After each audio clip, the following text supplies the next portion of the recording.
Uh, Welcome, friends, to our 2021 Circle of All Nations May 30th Facebook Live video event. And it's our fifth in the series for this year. And we're focusing on remembering our peace gatherings from 2020. It's 21 years since the initiation of that peace gathering.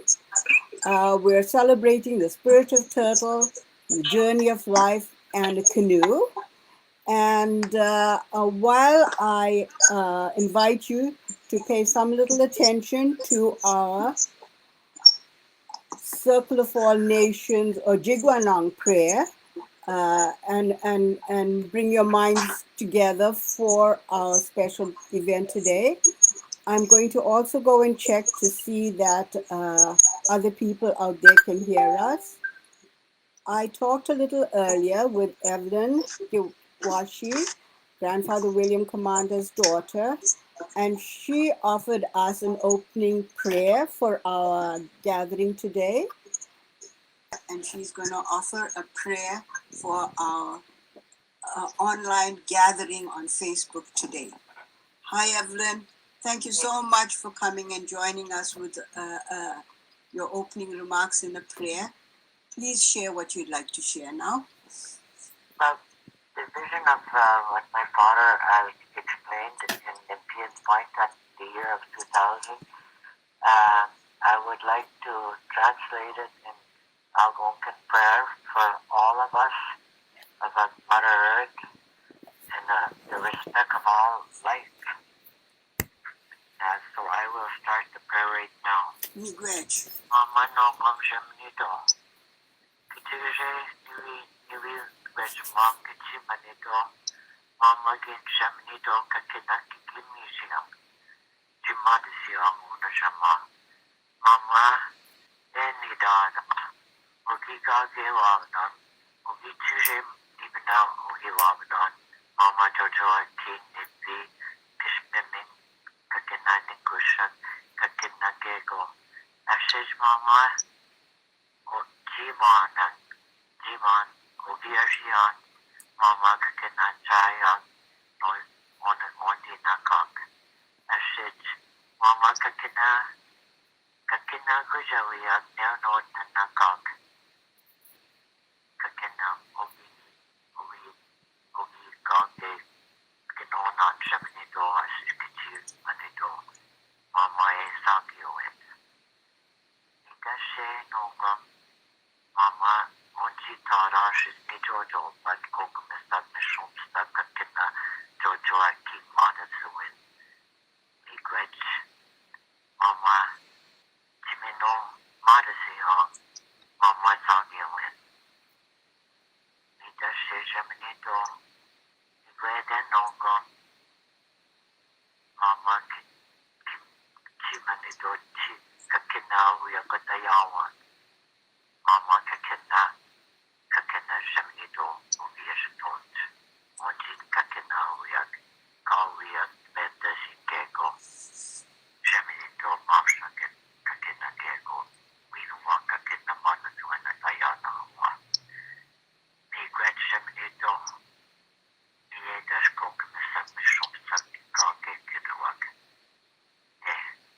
Mama, kid shaminito. Kichimi gwechka kinagego kikini shamchimata siyawana shama. Mama sabiyawen. Miigwech shaminito kichivanito. Miigwech. That's it, Romola. To all the people. And I thank all that to the creation of the Creator, to the Great Spirit, which all life as the Spirit of the Great Spirit, and to the Creator that all He created is with the Spirit, and every life has that. And all the grandmothers used to teach us of that, and all that the love that He gave us to live. And from the time of the Nepean Point of peace, to be together, it's all these things. En français, you would sing it avec l'esprit, avec le Créateur, where avec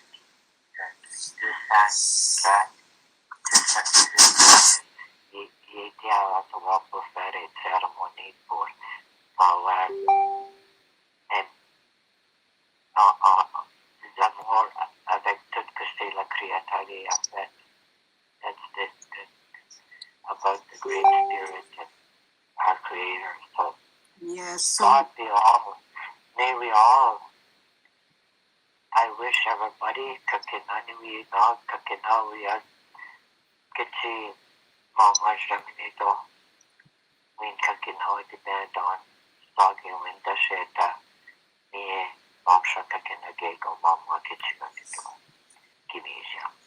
But with the Holy Spirit, that the great spirit is the one that gives us all this through the Creator. Miigwech, yes, indeed. So thank you for bringing that message and that energy to our work.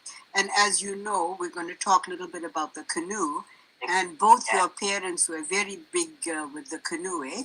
The canoe is very ancient with my people. It's a very, these trees are all special. And so the tree of the birch tree can save your life. And it also gives you have it as a tent, you have it for everything, and it's a very sacred tree that could save your life. Yes, and the tree and the canoe also brings us to the water, right? Oh yes, the water. And when you go into the water with that, you thank the water spirit and you thank this birch tree that's being abused. But we pray to every living trees, and that tree of the canoe is a very big, from making baskets or tuckanogans for babies, for everything.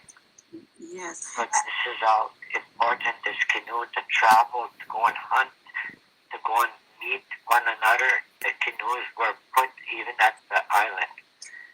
And so this is where it's to have a great respect toward a canoe when you're on it.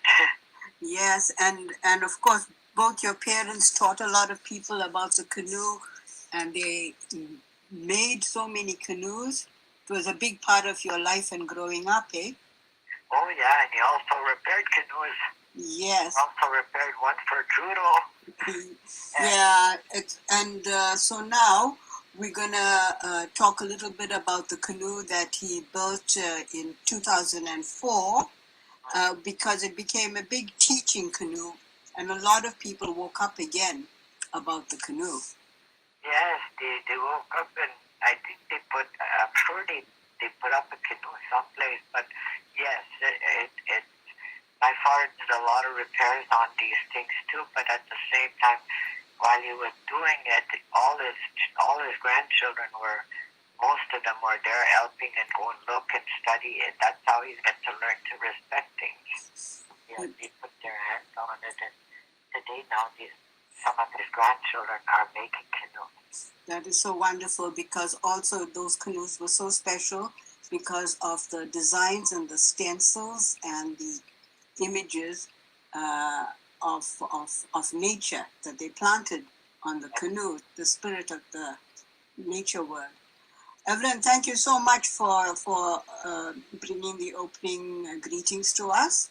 And I'll that on the canoe of the forest animals is to protect them, and they're here for a very special reason too. Right. Well, we're going to talk about canoes again another time, so maybe you can share more stories with us next time. Yes, I'd love to do that, and I thank everybody, and I also wish you all health, love, everything. Be great. Okay, thank you. Bye.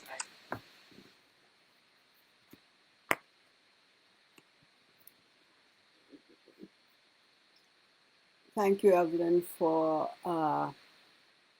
bringing those words to us.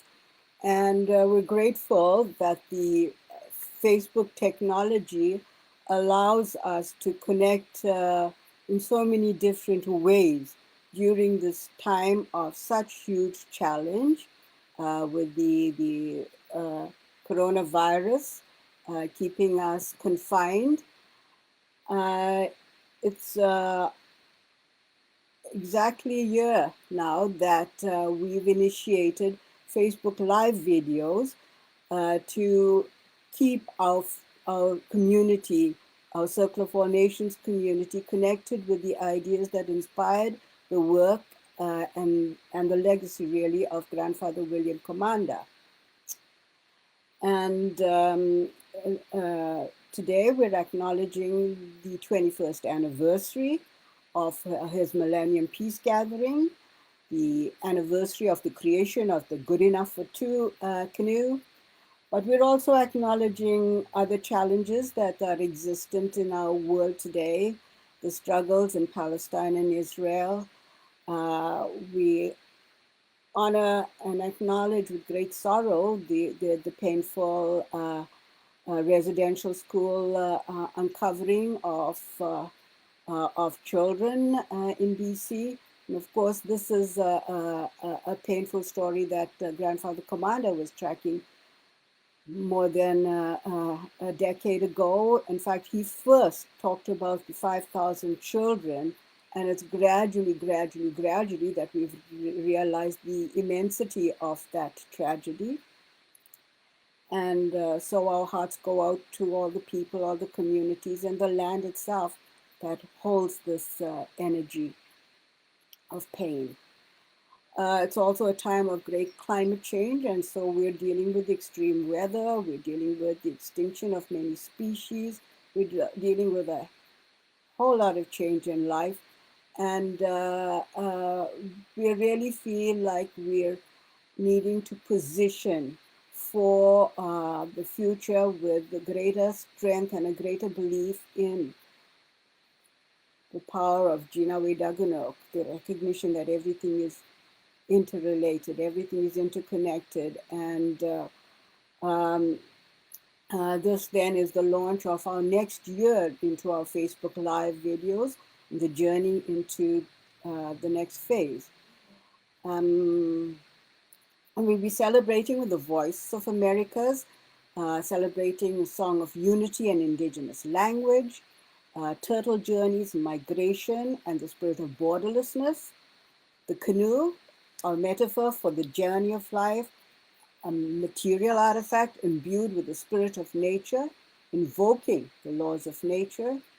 And our special feature for today is the discussion about the Good Enough for Two canoe documentary as a teaching and methodological research tool, really, because as you know, with our Facebook Live video events of the last year, we've been attempting very hard to bridge between a range of different knowledge streams, from indigenous to grassroots to non-government organizations to government, as well as with the academic world. And William Commander reached each of these worlds in different ways, and we're sort of wanting to bring all our unique voices together to really show that it is possible to chart a future that is inclusive of everybody's views and that can track a way towards peace. Earlier, Evelyn was reminding me about how 5,000 people used to camp out on William Commander's land. And though we never really ever knew each other, we managed to find a way towards peace. And we're really wanting via this online outreach that we can share this message not only with our Circle of All Nations friends who've already been part of our work, but with the larger world that might very well be interested at this stage in the voice and the teachings of the indigenous peoples, and in particular in the legacy of Grandfather William Commander. So we will be having on our program Valerie Poyen, who actually created the documentary Good Enough for Two, pro bono really for the Grandfather Commander work. What a generous offer, but even more than that, what a momentum she created with respect to the revival of the teaching of the canoe making. I actually have a clip of a 1976 Smithsonian video that shows Grandfather Commander and his family teaching canoe making way back then. And later, Grandfather uh, created slides of his canoes and his canoe making. He had the first, slide projector. So teaching this important part of his heritage was very, very significant in his life. And he, of course, became a world-renowned canoe builder. One of the special people we met along the way with this particular canoe was Todd Labrador. And not only did he work so hard with the canoe building, because he carried a heck of a lot of the labor on his shoulders and his hands, but he also taught us a lot about nature, about trees, about the teachings of his grandparents. And we're looking forward to having the chat with him.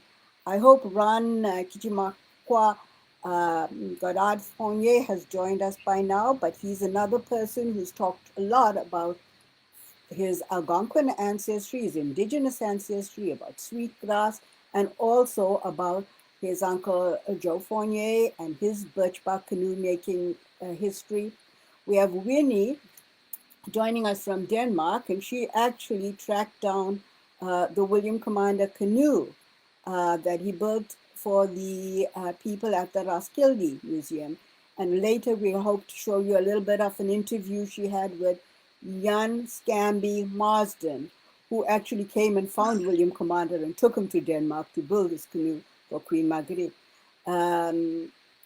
I recall being in Maniwaki one day when it was Jan's birthday, and there was a phone call initiated, and William Commander talked to him, uh, sending him his greetings. So it's really, really a special part of the William story from the 1981 that Winnie has revived for us with her efforts and her outreach.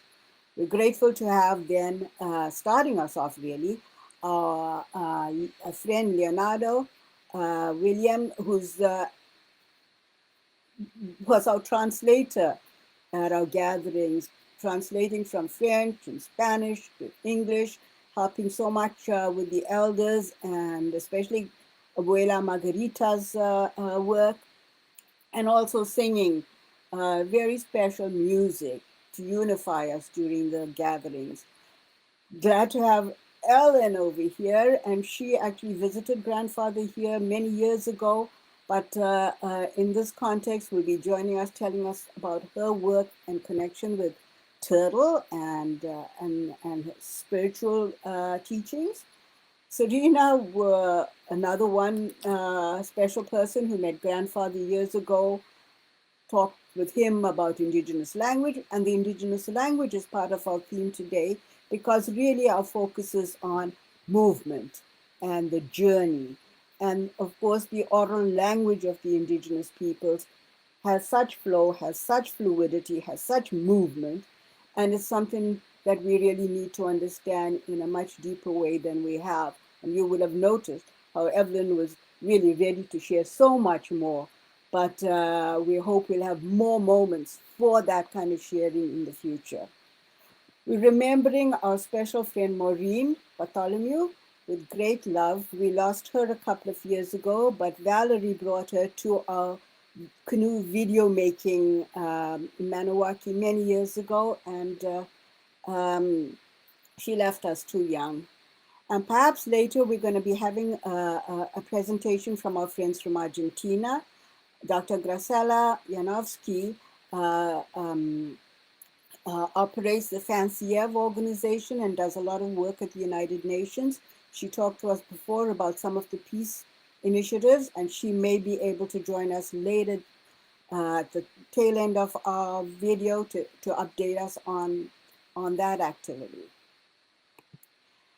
And so today, as I said, we're celebrating the 21st anniversary of the Circle of All Nations Peace Millennium Gathering, where it's 1 year since the initiation of the Facebook Live gatherings, which came with the onslaught of COVID, and the work goes on. So we actually have many students who have been helping us organizing our videos, and Jonathan may be out there in the audience, I hope he is, has started to put more than a dozen videos into certain categories so that people will be able to access the depth of our thinking around multiple issues.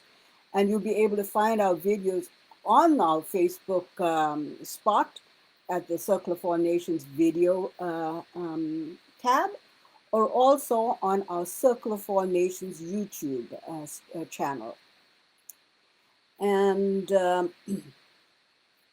another one of our colleagues, has students actually from Carleton University, Anika had started mapping our global reach during the last year. And I'm going to show you that image next as a part of our efforts to share and learn from each other. So there you see she's begun a map which indicates some of our reach: Argentina, South Africa, Algeria, Denmark. We were in Norway. Colleagues from all around North America and including Hawaii joined us over the course of the last year. And really what we're seeing our effort now being is the creation of a digital global village where, despite space and time, we connect around the values that the indigenous elder William Commander deemed important for life on earth, consistent with the laws of nature. And now I want to show you the effort of our youngest, newest student from Carleton University, Jenny. Jenny Nugent just created this image, and it's our Circle of All Nations Legacy for Hope, and it's our journey into the future. I'll leave you a few minutes to notice this creation. And in part, it's also our story about the use of technology in good ways to unify us, to tune us into key messages and meanings, and initiate our engagement with the age of information, the age of technology that is now upon us. So really, in this work, Jenny created this sense that the canoe journey continues, and the grandfather commander and the wolf spirit, which guided so much of his life and his work, leads us into the river that leads to the oceans, that reminds us forever about the cosmic connection and our interrelatedness as cosmic beings, something that Grandmother Margarita always reminded us about. And we debated this legacy of hope, because that's partially the word we used in the last year to describe some of our efforts despite all the challenges. But in fact, we decided that the legacy was for hope, and we're hoping that that animative quality can inspire people's lives. Thank you, Jenny, for your efforts with that. Thank you, Jonathan, too, for your recent efforts with our organization. So there we go. I am now going to talk enough about the agenda. Oh, and I just want to show you one thing before I lead into our turtle discussion. Here is an image I saw just this morning when I went on my walk, and it's of a rock, the ancient rock of the Ottawa River watershed. And this is the first time I noticed how the water had created this hole in the rock. And you see this roughness, but nonetheless, you see the power of water and the ancient hard rocks, and how the water becomes the life-creating force. And there is a tiny little green plant growing in the rock and generating life. So I just thought that was like a special message that the Ottawa River watershed was sending us today. Fran, Denis, and I saw a similar image when we went to look at rocks in the Prayer Rock place in Gatineau. Okay. So now I move on to turtle. And, Grandfather talks about relationship with Mother Earth, relationship with each other, and nature. And in February 22nd, in 2012, Max, Talisa, my niece, Byron, and I met Yoshi, an injured turtle, being given a second chance of life while her shell healed at the Cape Town Aquarium in South Africa. She had been knocked by some ship. Little did we know that in the spring of 2020, that very same turtle would be making an incredible journey of 2 years' duration to her turtle nesting site in Australia. Her first attempt at navigation took her up the west coast. Note these times of extreme change to her natural environment, with even the moon, whose gravitational pull guides her, are subject to the anthropocentric jab. But then Yoshi corrected her compass and in March 2020, rather miraculously, was approaching Western Australia coast. What are the chances? And my photographs show the marks on her shell. And so there's the link where you can learn a little bit more about the resilience of nature and also the importance of the migration and the movement.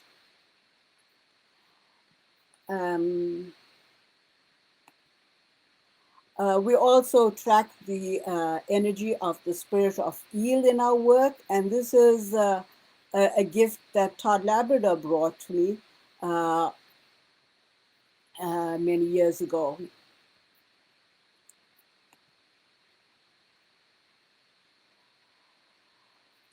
Finally, I wanted to lodge our work in the notion of indigenous mapping.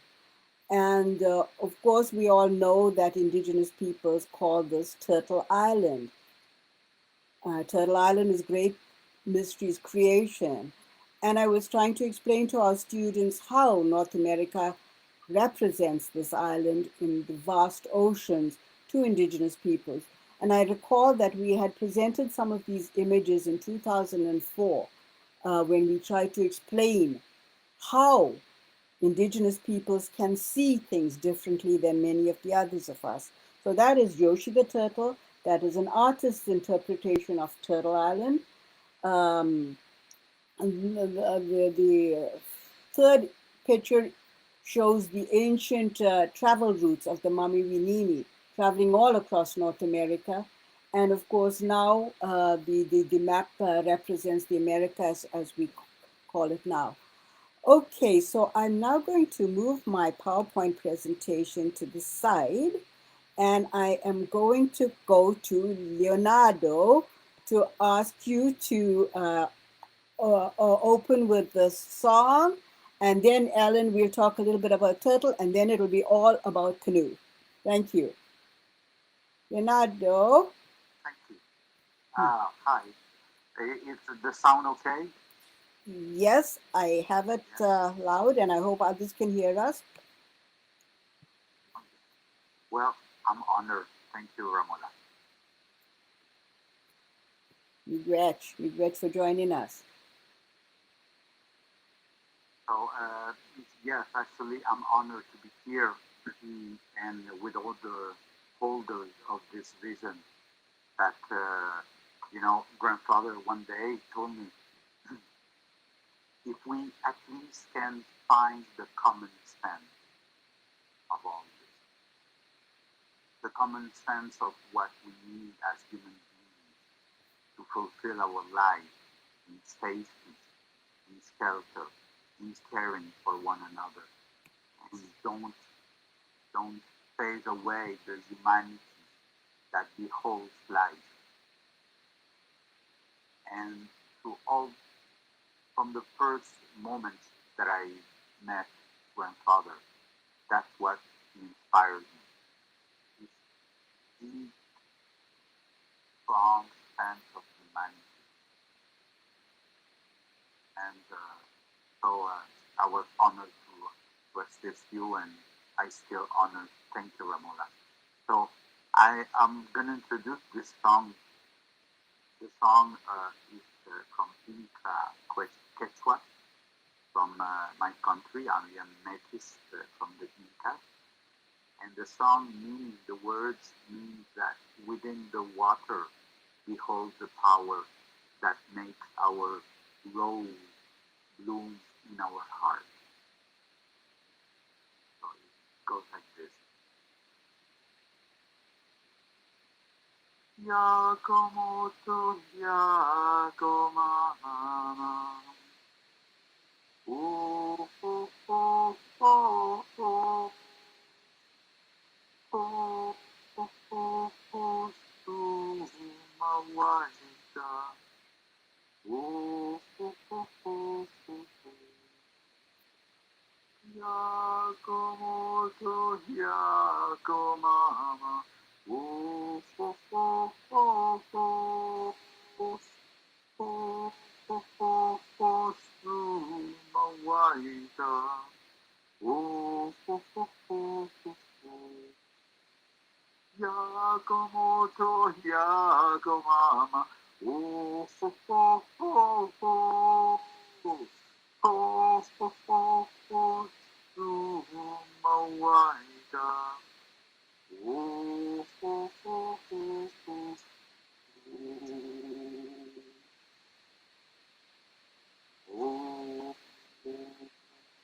one, one, heart, one, heart, one, one, heart.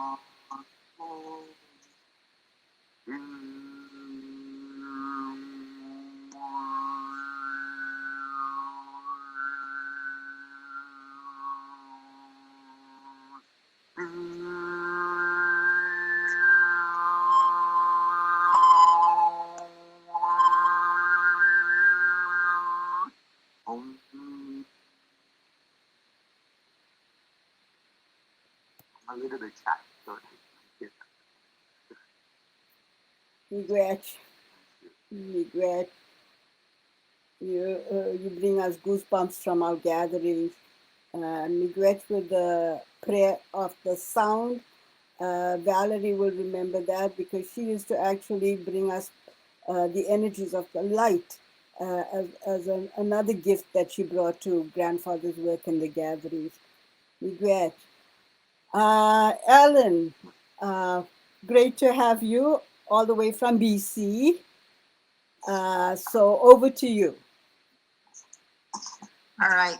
Can you hear me? Very clearly. Yeah. Okay, awesome. I'm on a new computer, so it's hard to know. Just set it up yesterday. So hi, everyone. I'm Ellen Hayakawa, and I'm a third-generation Canadian of Japanese ancestry.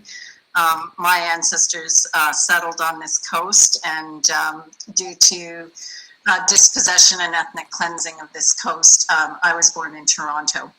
So I'm on the territories of the Squamish, Musqueam, and Tsleil-Waututh people. I live on a little island called Nechlelechom, which means the fast drumming ground. And in colonial times, it's still called Bowen Island. I feel very privileged and blessed to be here, called by an ancestor also, Kalpuk, who was actually on the other side to come and settle in this particular island and territory. Should just really listen to this land and the waters and the forests and all the beings. And I feel very blessed to be here and to be, since I arrived, to be given visions, actually. And including something called the 2001 Summit on Spirituality and Sustainability, where 4,000 people gathered just after September 11th, 2001. So I met Grandfather William, again called by the Great Spirit, to visit in Ottawa and to be able to smoke the pipe with him and to hear about his visions, which I've never forgotten. including the Indigenous Peace and Healing Center on Victoria Island. And I also was able to brief the Prime Minister at one point about that. And I actually still hold that vision of grandfathers will happen. My own connection with canoes goes way back. I was, I guess, I don't know, I think it was in grade 6, I went to an outdoor education center, it was called Bolton Outdoor Education Center, met a teacher there, and he said he led canoe trips. So I saved money from babysitting my paper route, and I signed up for, now I'm going to have to translate it into kilometers, because then we didn't use kilometers, we were still using miles. So it was actually a 500-kilometer canoe trip from Highway 11 to James Bay. And I had never been camping before. I never slept in a tent, or and I'd never canoed. So it was like being thrown in at the deep end, and 2 weeks of a canoe trip. And I was then addicted to wilderness traveling. So even though I was born in a city, as soon as I could get out of that city, I did. And so there's always been this deep calling to connect with the wilderness, and to be in non-motorized boats of some kind. So we used wood and canvas canoes, and I did meet Kurt Whipper along the way. Okay. Yeah, I met him on a trip. I mean, we were on a trip, and the leader of my trip knew him and had worked with Kirk. And so, I mean, there were just all these full circle events, so that when I came to a Circle of All Nations event, I happened to meet Kirk again, I don't know what, 30 years later, or 25 years, I don't know, it was, all those circular things. So that's the canoe portion of it. And the turtle part is that I used to be a wildlife biologist, actually, with the Canadian Wildlife Service. And then I had a spiritual wake-up call at 35, and then I started doing quite different work, and it was all spiritual work. So part of that was learning and getting more deeply into ceremony, including ceremony with land and beings. And I was called actually to be in Hawaii, and I was named there by the elders, Pele. So, and one day I was on a beach in a place called near Pahoa on Hawaii herself. And there were tourists, and there were turtles coming up to the beach to basically nest and lay eggs, and there were just so many tourists bothering the turtles. So I decided I would do a ceremony for the turtles, which has been a lot of my work around the world, doing ceremonies for whales and dolphins, and so I did a ceremony there. And just after I did the ceremony, I was with a friend, a sister, and we went over to this tidal pool, and there was a turtle there, and we put our feet in the pool, and the turtle came over and started hugging our feet. And that video is actually posted on my website. It's a very short version. And so it was a very extremely moving experience. And I've often found that after I do ceremony, there's a communication that goes out to say, this person is a friend. And so it's often felt like, I've had the privilege of being adopted, to really just kind of adopted. And the interesting thing was that my first little pet, when I was a child, was a turtle. 2 turtles, actually. And so there's something about, you know, turtles and Turtle Island and turtles. And so then a number of years later, I was in Hawaii again. I guess when the first incident happened, I had gone to Hawaii to actually live there for 3 months and receive initiations because I'd been given the name Pele. The next time I was there, where I had a turtle encounter of the third kind or the fourth kind or whatever that was, I went to a beach near Hilo, and I was standing out on this dock, and all of a sudden this turtle came. And the turtle, exactly like Romola's turtle that she saw in South Africa, which is how we got reconnected, was this turtle had a slash across its back. And this turtle's been really injured. And there was also sort of a square on its back, and I couldn't figure out, you know, what that was there, but there was some damage from that as well. And so, and this turtle just kept, like, I was standing up on the dock and it was down below, and it was just obvious it had messages for me, just wanted to communicate. And I don't always know on a conscious level what they're communicating to me, but you know, I always pray to carry their messages, and I always pray to give them the messages that we have for their survival on this planet and their well-being, and for our survival and well-being on this planet. And so at that moment, a woman came down to the sort of little dock, and she said, "Oh, you know, do you know this turtle?" And I said, "No, but you know, maybe we know each other. This turtle seems to know me." And so she said, "Well, this is a very special turtle, and this turtle was injured, and it was sent to a rehab station, which was on the island of Oahu. And then this turtle actually swam back, did the big ocean swim to exactly, you know, this place where it had been injured." So a little later, I got into the water, and I've had these experiences of amazing experiences with seals and dolphins and whales. And I did have the feeling the turtle's going to come and speak to me. So I was swimming, and sure enough, the turtle came over. And I had an experience where the turtle actually, you know, touched me with its turtle beak.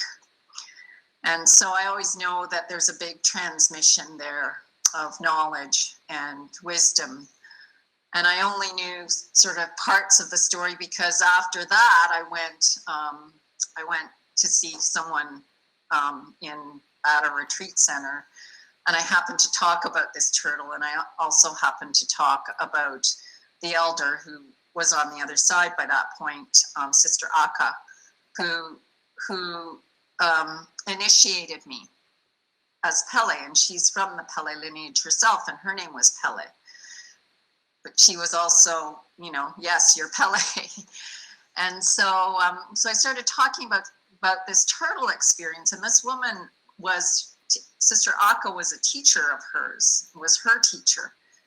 And so she said, Sister Aka knew that turtle, and Sister Aka wanted to write a children's book about that turtle. And so I thought, oh, I think at some point, not quite sure when, but I am supposed to help support this legacy, which seems to be a lot of my work, is to support other people's visions and legacy, especially to get Indigenous teachings out into the world. So I just have the feeling that that was one of the things Turtle was kind of downloading to me, and just amazing how relationships continue to come full circle in this circle of life, and this circle of peace really on the planet. Okay. Wow. Well, thank you for invoking the spirit of turtle so powerfully into our discussions, you know, because we really wanted, though the prime focus is really Valerie and Todd, with respect to the canoe video, we really wanted the spirit of the land and the spirit of the waters and the turtle energy to inspire the overall energy of our workshop. So thank you very much for bringing that forward. Turtle, of course, played a big part in grandfather's work and our stories. Whenever Turtle arrives, that's when we start to write. So it's special and magical to us. Thank you so much. And probably you'll join in with the chat a little later. But now I want to move over to, well, let's say Valerie, Dominic, and Todd. And Valerie, I'm going to invite you to speak Parler au Français. It's always been a gap for us during this last year that we can't do it as well as Evelyn and William. Parler au Français, mais William, tout le monde, tout le temps, essayer de partager son renseignement, son amour dans la trois langues. Donc, over to you.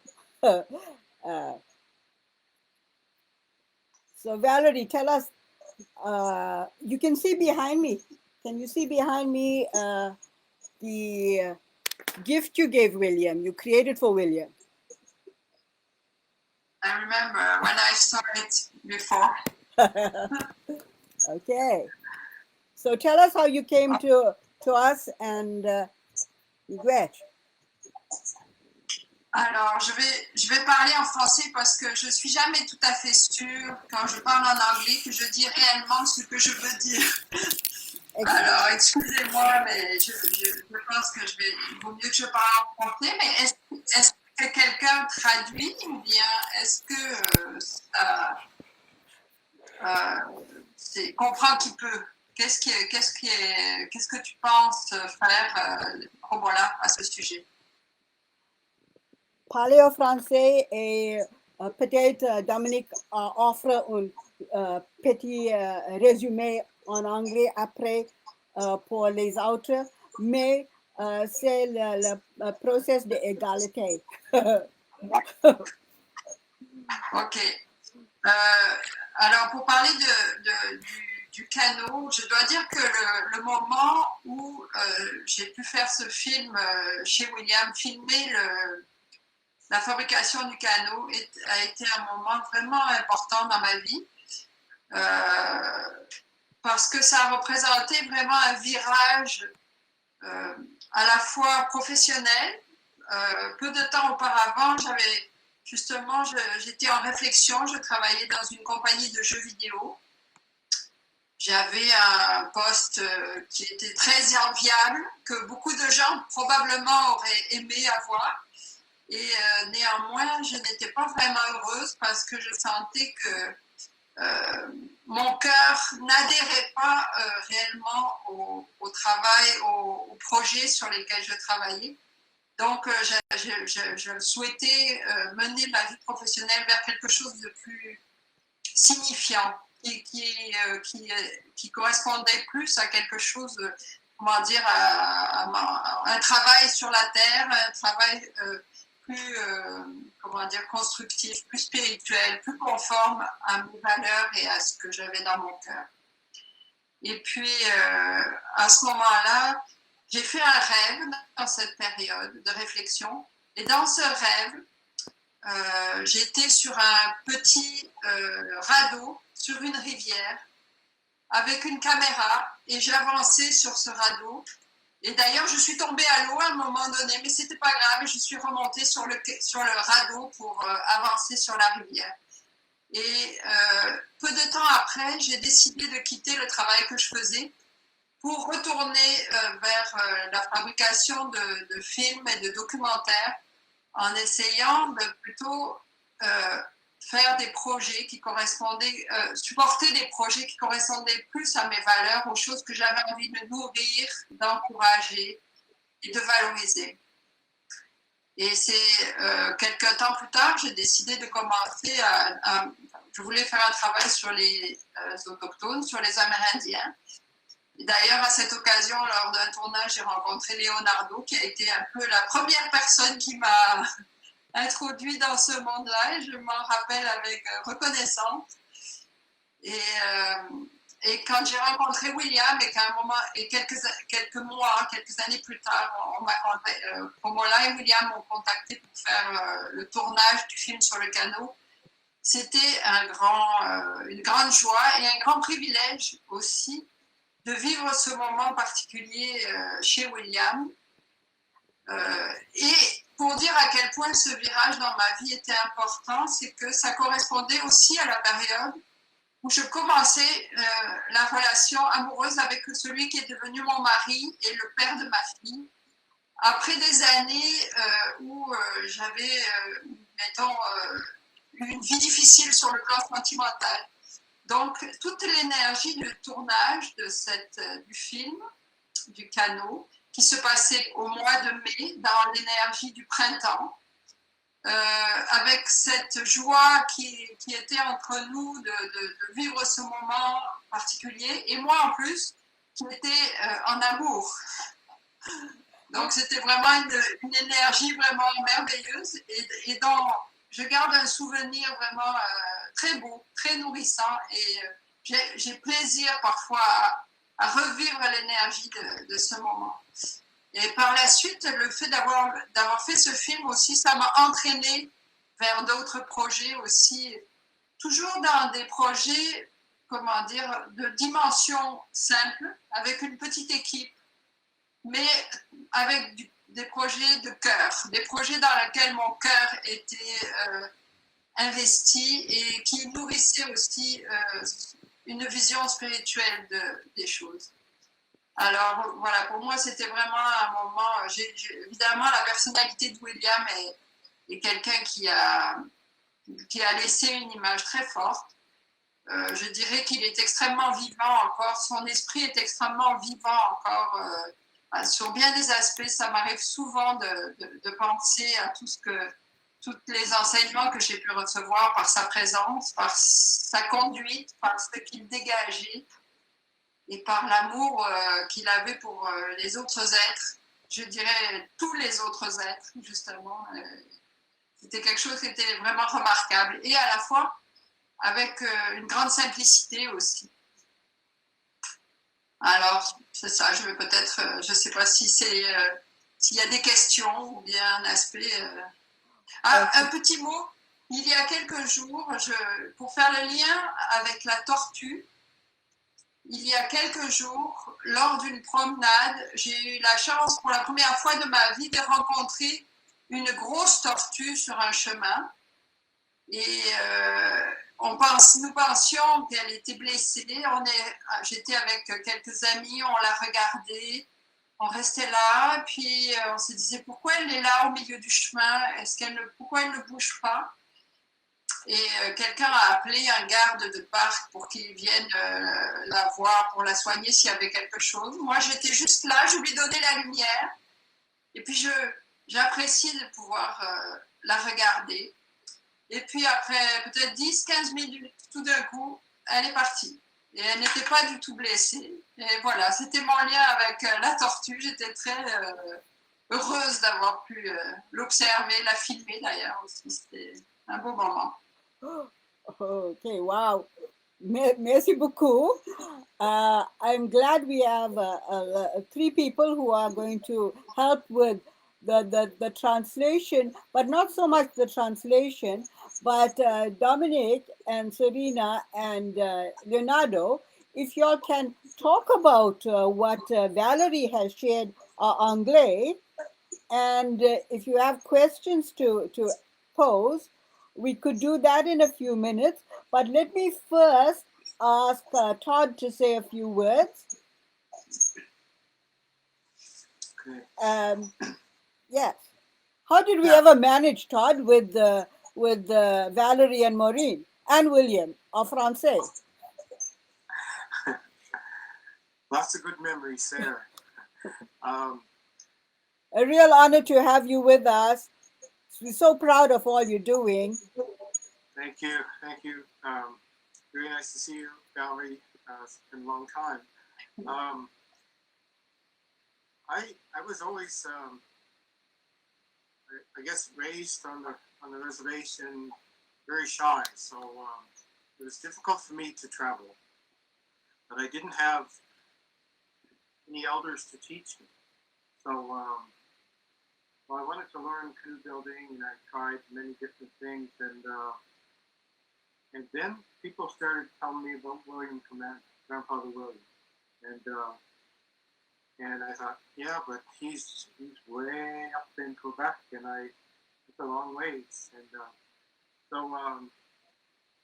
I went to my called the sacred ground, and where I live, and I went to the burial ground, and that's where I talked with the ancestors, and I asked them for help to help me to learn about canoe building, and and I can remember that day when I was there. It's like in the forest, and there was lots of wind, and I knew the wind blowing was very strong, and I knew it was the ancestors around me. So when I got back home that evening, I had messages and phone messages and emails, and it was like, you have to go meet Grandfather William Commander. And it was like so many people all telling me I have to go meet.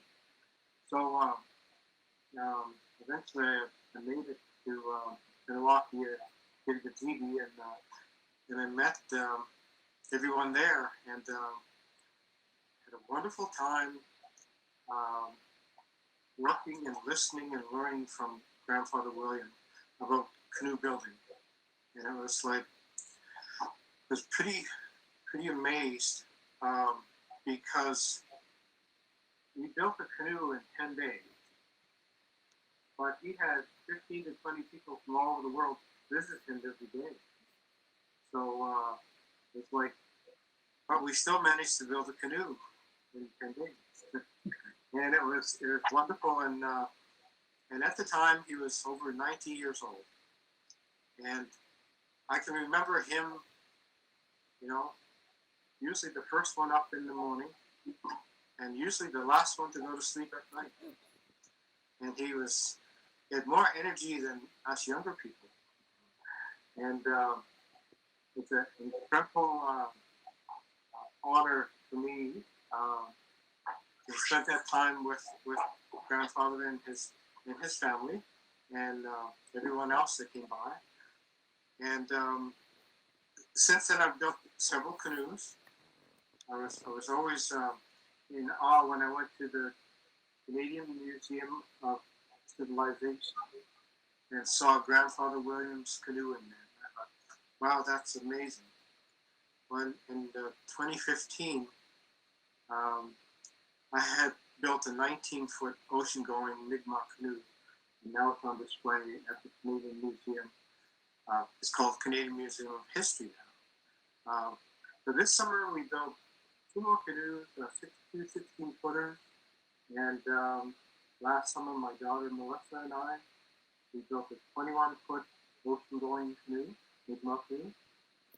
And in 2005, the year after I just met Grandfather, and he taught me many things about canoe building, in 2005 in June, I went to France and spent 3 weeks in a little town called Solms, and we built a 13-foot canoe in France, and it was amazing. I met so many wonderful people. I still don't speak French very well, but we still have friends since that time in 2005. We still have friends who are in contact with us, all the time, and watching what we do here, building the canoes. Wow. Yes, I was so glad to be able to join you at the museum when you were launching that big 19-footer Yes. in Ottawa. So that was really like a special moment.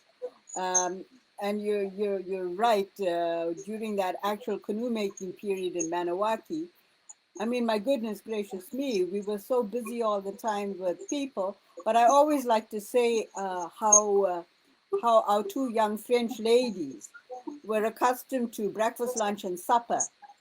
And grandfather and I used to, like eat on the run and very slapdash about eating. But we found that we were sitting down for breakfast, sitting down for lunch, sitting down for dinner, and cooking all of those things. And the conversations were really a part of the canoe making. Hey, it was like it was a part of the journey. It was just too really amazing.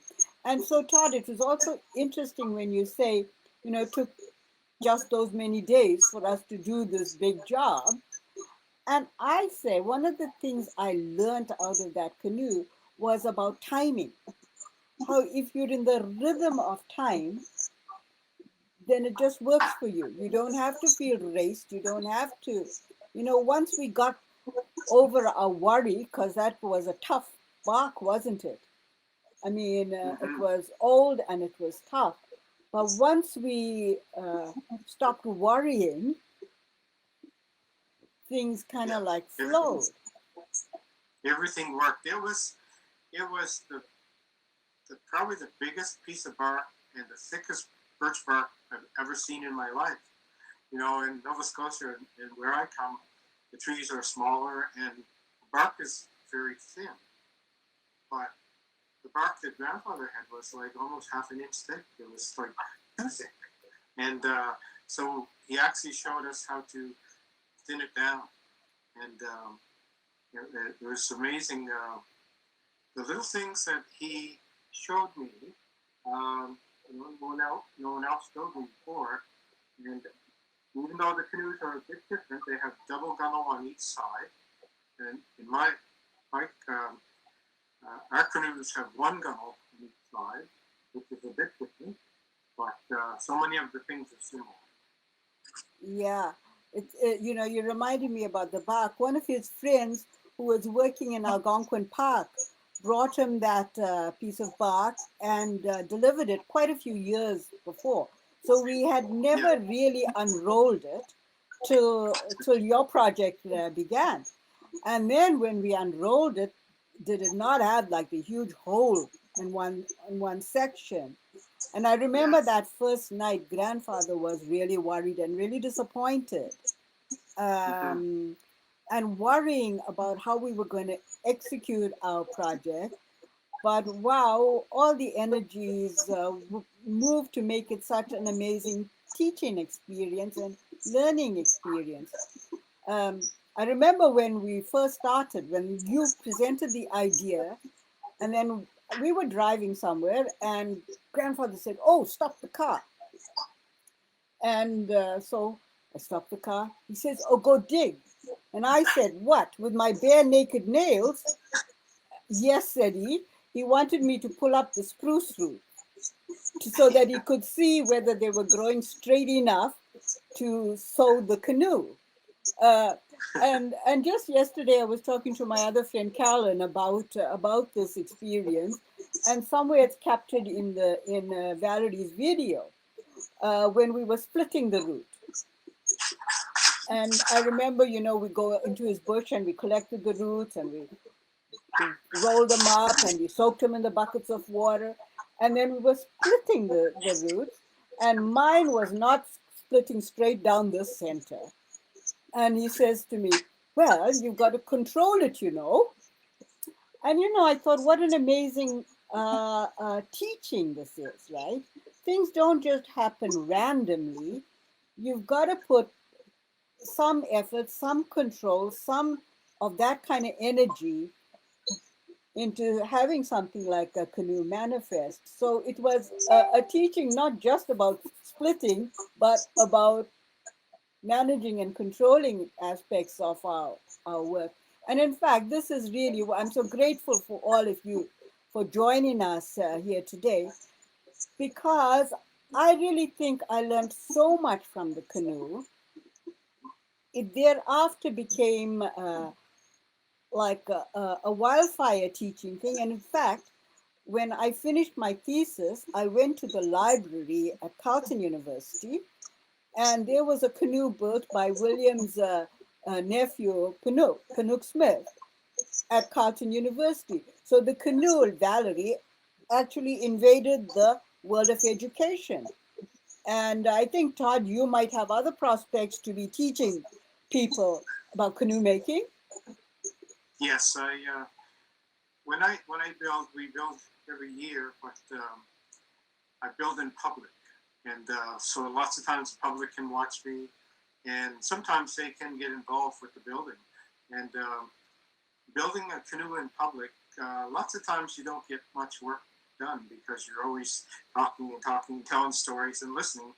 Um, but a couple of years ago, Ryerson University in Toronto contacted me, and on Facebook, sometimes people watch what you do and say nothing, and then all of a sudden you get a message. Well, we've been watching you for many years, and so they asked if I would consider building them a canoe for the university, and so that will happen on June 24th. I start. I'll finish September 5th, and with the 16-foot canoe, we're going to try to video as much as we can, so that they can use it for education in the university. And then September 7th, I'll be at Lunenburg School of Arts, and it's the Lunenburg, Nova Scotia World UNESCO Heritage Site, and spending 4 weeks or so building another 16. So we always build, for me, I build canoes in public so that I can share. And sometimes the public people will come and help me dig roots, and they think it's fun. And I think, oh, good. It's a lot of work digging roots, but if you can convince them it's fun, they'll help you. Yeah, no, that's yeah, there. Yeah. Very good. Yeah, pictures. Yes, so true. And Chuck Commander Williams' grandson also has really gotten into canoe building and teaching. And he talks about teaching in schools and teaching others, and talks about the kind of relationship building, the reconciliation that is also part of this shared canoe building experience. So that is like another powerful energy, because it's not just the indigenous canoe builder with the non-indigenous participant who perhaps uh, who gets engaged in the actual doing, but it's also educating people about nature, about about the trees, about the vulnerability. Because I remember two things that you said. Well, one thing in particular, you talked about the trees in the forest, the variety of trees, and then the roots holding hands under the earth, the relationship. Yes, my father told us, that Mother Earth and Mother Nature is always teaching, and and and I've learned over the years that if I don't have an elder to teach me, the bark will teach me, the roots will teach me, and the wood will teach me. I have to be a good student, though. I have to listen.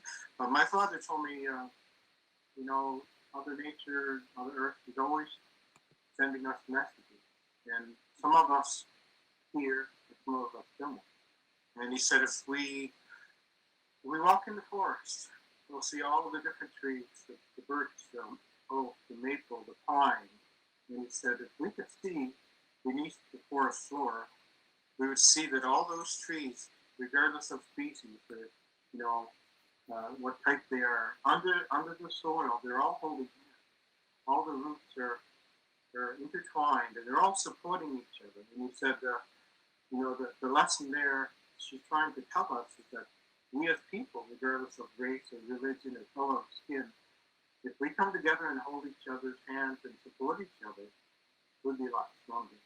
And so he told us that many times. And when we walk in nature, nature's teaching us all the time. But in this fast world, sometimes we don't take the time to hear the lesson, you know. And, but if we slow down a little bit, we could learn a lot.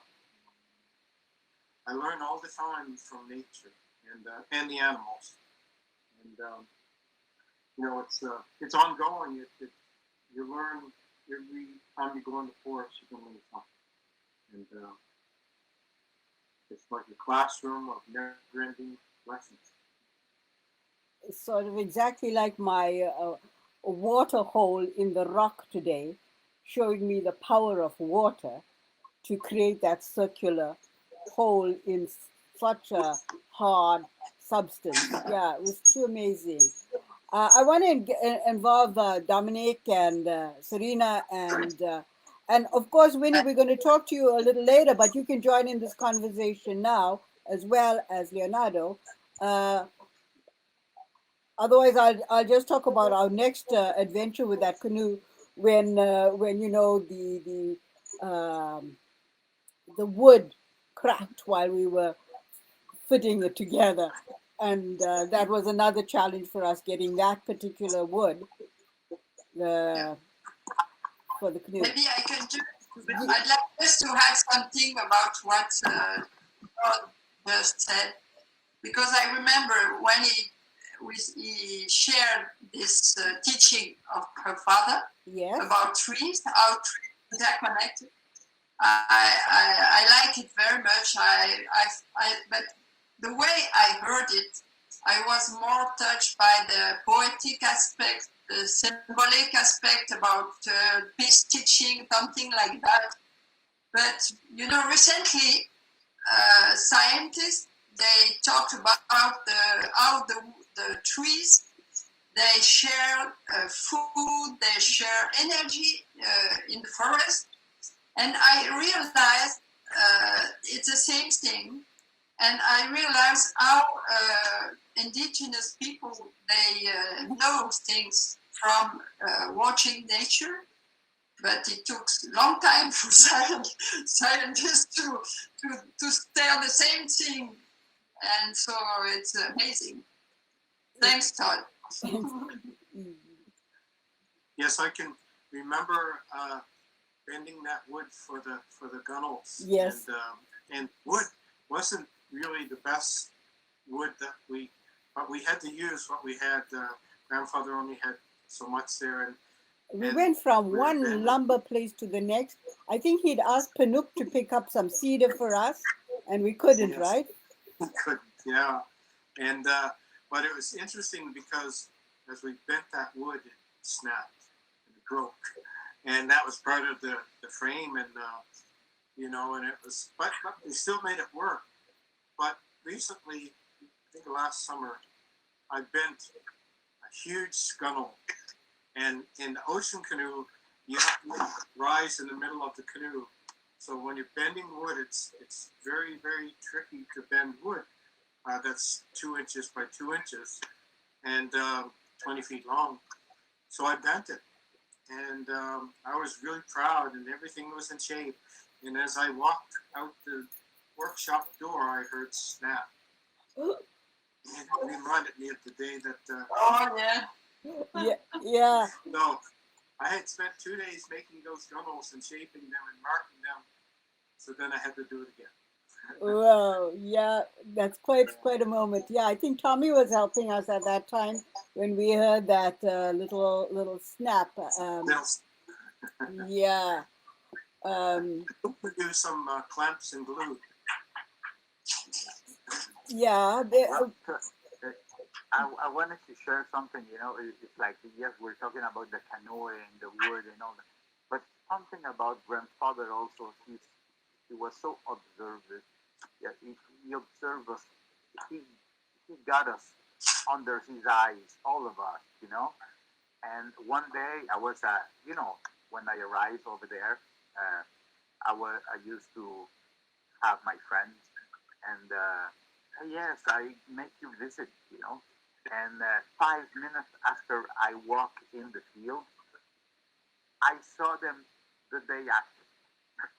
I was running all around, translating from here, from there, Yes. and then he approached me. He said, "Come here." Like, you seem a little tired, eh? No, no, I'm okay. He said, "Well, you know, go to the fire, put some tobacco. You will see. If you feel a little bit exhausted, just sit down and breathe. Because I know that in your work, you have to work with the head, but sometimes the head is just too much head. You need to reconnect to your body." So he was always aware in whatever we were doing to reconnect to our body, to nature. He was sustaining us. So that sensitivity that he had, it, it makes him refine his spirit. I think that the more we are approached in the balance with nature, our day-to-day life, it makes us stronger because we don't have churches, you know. Nature don't have churches and temples and all that. The temple is the forest itself, you know. So Exactly. that for me is what the way you were describing bending the wood, it was always in according, listen and observe what he teaching. So nature is it's part of the basics, of balance, walking in beauty. So I wanted to share that how he was just Leonardo connect with nature, go and nourish yourself. So I Yeah. wanted to share this. Th- Thank you.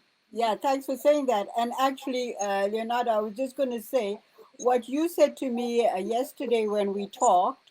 You said something about the ecology of human relations because you're actually doing very interesting work with refugees right now. And we're going to have that discussion sometime in the future. But when you talked about the ecology of like human relationships with ourselves as well as with each other, it tied in with what Valerie was reflecting on with Todd's story about the roots and the ecology of nature. But it's like a parallel thing. And I've taken many photographs, Valerie, of trees and especially cedars, but trees that wrap their roots around rocks.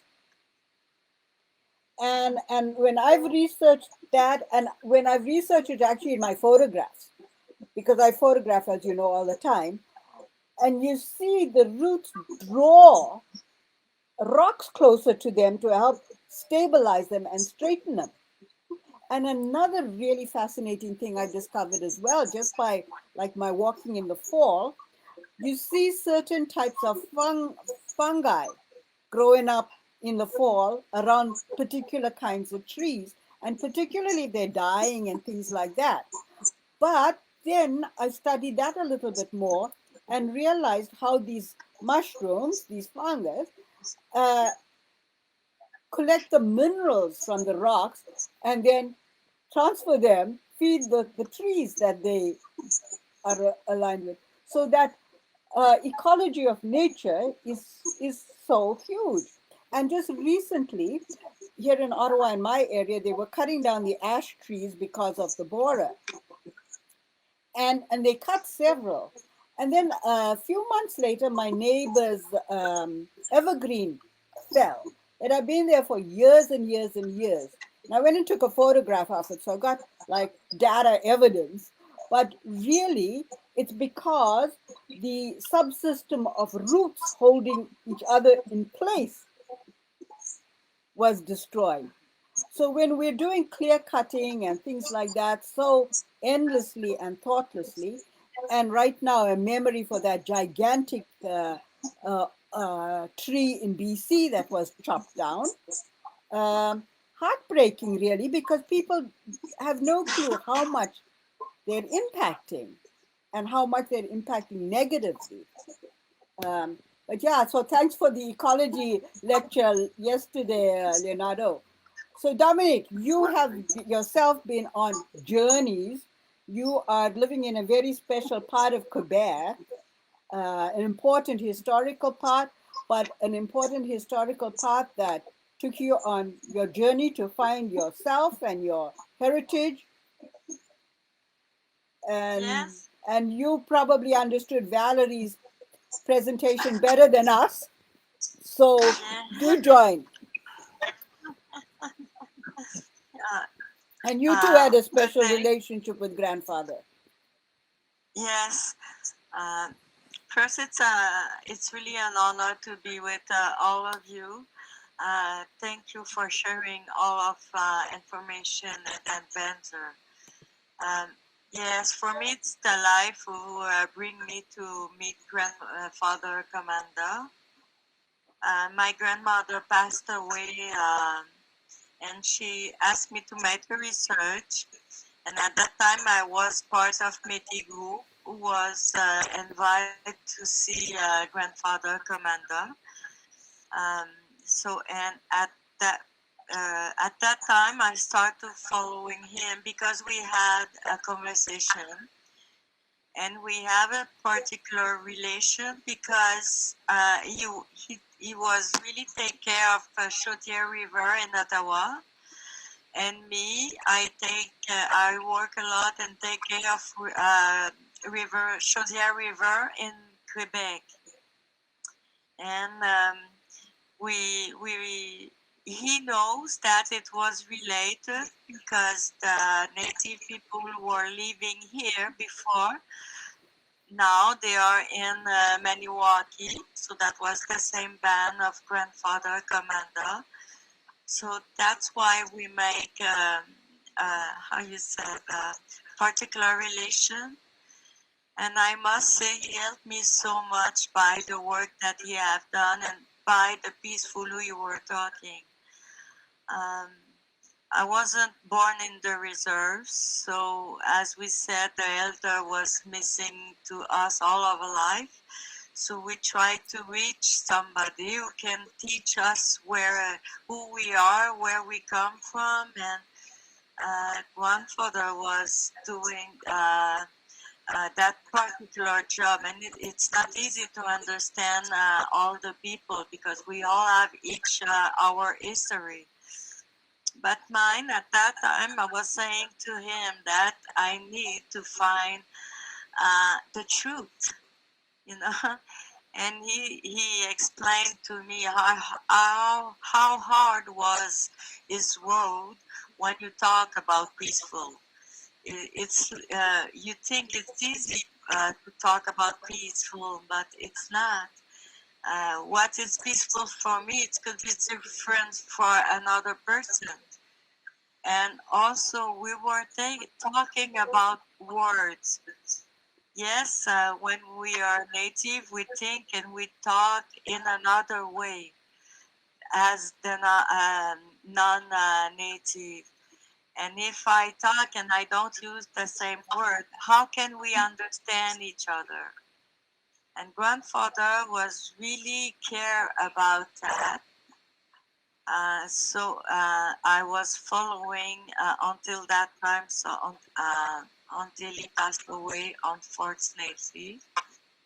Um, so that's my story. He touched me so much because he was the first person who was talking not for the success, but really for the people who he was talking about.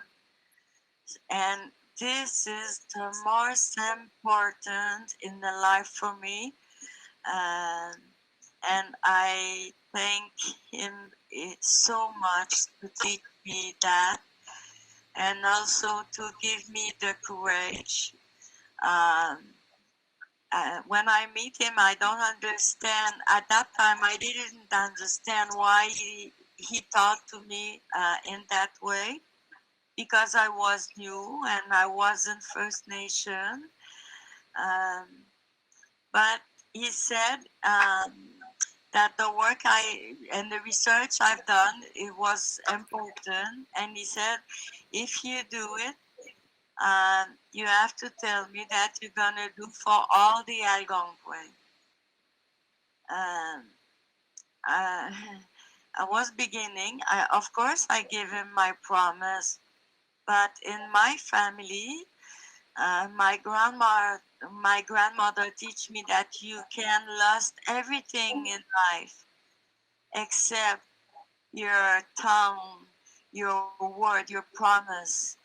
And so that was particular for me. But because I give him my promise, it gave me the courage to pass over everything what's happened. Uh, when you are a woman, when you are fighting for native, uh, wow, it's a big job, and I thank him so much for everything he said because it's really he showed us the road. That's the good word. He really showed us the road to go because he passed before us. So for that, Jimmy Gwich Nana Bojo. Gretchen, and it is so true. For a long time, it's been hard for us, and it's so hard. It's such an important lesson for Canada to learn how to integrate people of diversity, and of course, some of the beginning struggles lie with the identity of the First Peoples, and you know. Grandfather was a political activist with the North American Indian Nations government in the 40s and 50s.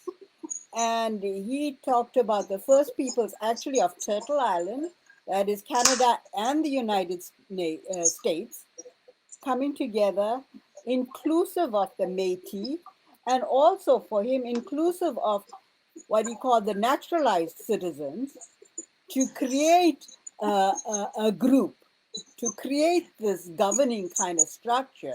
And in many respects, that evolved into his informal circle of all nations.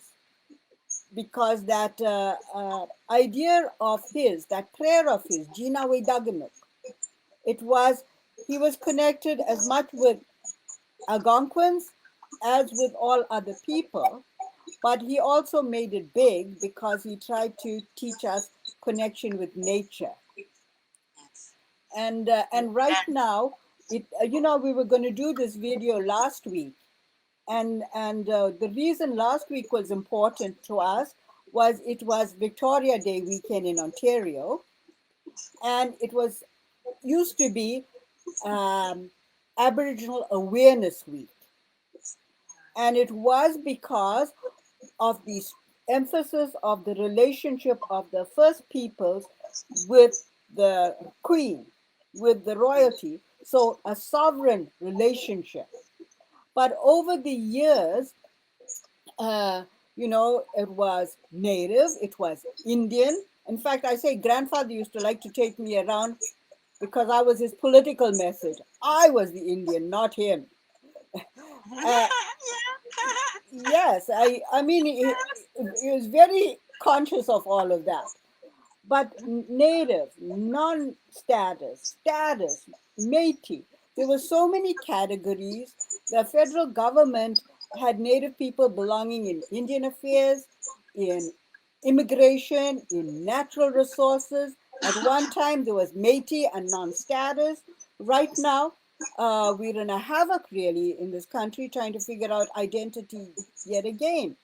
And of course, the Constitution, when Canada went to bring back the Constitution in like the early 80s, it entrenched, it realized its colonial roots, and it entrenched bilingualism to link up and accommodate Quebec. It included multiculturalism because of the beyond the settlers and beyond the French and the English settlers of the original centuries, there were all these people who came after the Second World War, who were now the Eastern Europeans, the other Europeans that were now part of Canada, there were many more multicultural folk like me who were only allowed in for the first time in the late 60s and 70s. So it created the Multiculturalism Act, but then it realized it had not addressed the issue of the First Peoples. And so there were supposed to be 4 constitutional meetings to sort out how Canada connects with its First Peoples. And that was when grandfather brought out the wampum belts for the first time. And it's really very interesting. This was in 1987. Prime Minister Mulroney was hosting the conference. Grandfather brought out the wampum belts, but he was mostly concerned about the environment. And he said everywhere the water is polluted, the rivers are polluted, the earth is polluted, we can't breathe, and we've got to clean it up. He said to the ministers, federal and provincial, we depend on you to clean it up before the end of time. And frankly, he didn't wait for them because, Todd, you remember you and Melissa were at our Water Life workshop in 2008. We've been praying formally for the water for quite a few years to wake people up about that. So that environment work was there. And when the Royal Commission on Aboriginal Peoples was launched in 1996, again, he took a cup of water to the Ottawa River and he asked the ministers if they'd be prepared to drink that water. He said the survival of the native people is intermixed with the survival of the environment. And quite frankly, COVID right now is telling us the message is much bigger. It's the survival of all people that is linked with how we relate to the environment. So I say, that's the way I say, grandfather created Circle of All Nations to make me a friend, a relation of his, so that he could introduce me to his Mother Earth and create a relationship. Yeah, so it's very big, and in that process of splitting the native identity, it's like interesting that his son-in-law Tommy is actually the fullest blood native living in Maniwaki, the reserve, but he was the first president of the Métis Association. And Evelyn, when she married him, so she herself was William's adopted daughter with native and French blood, but she was raised and she was a native person living on the reserve.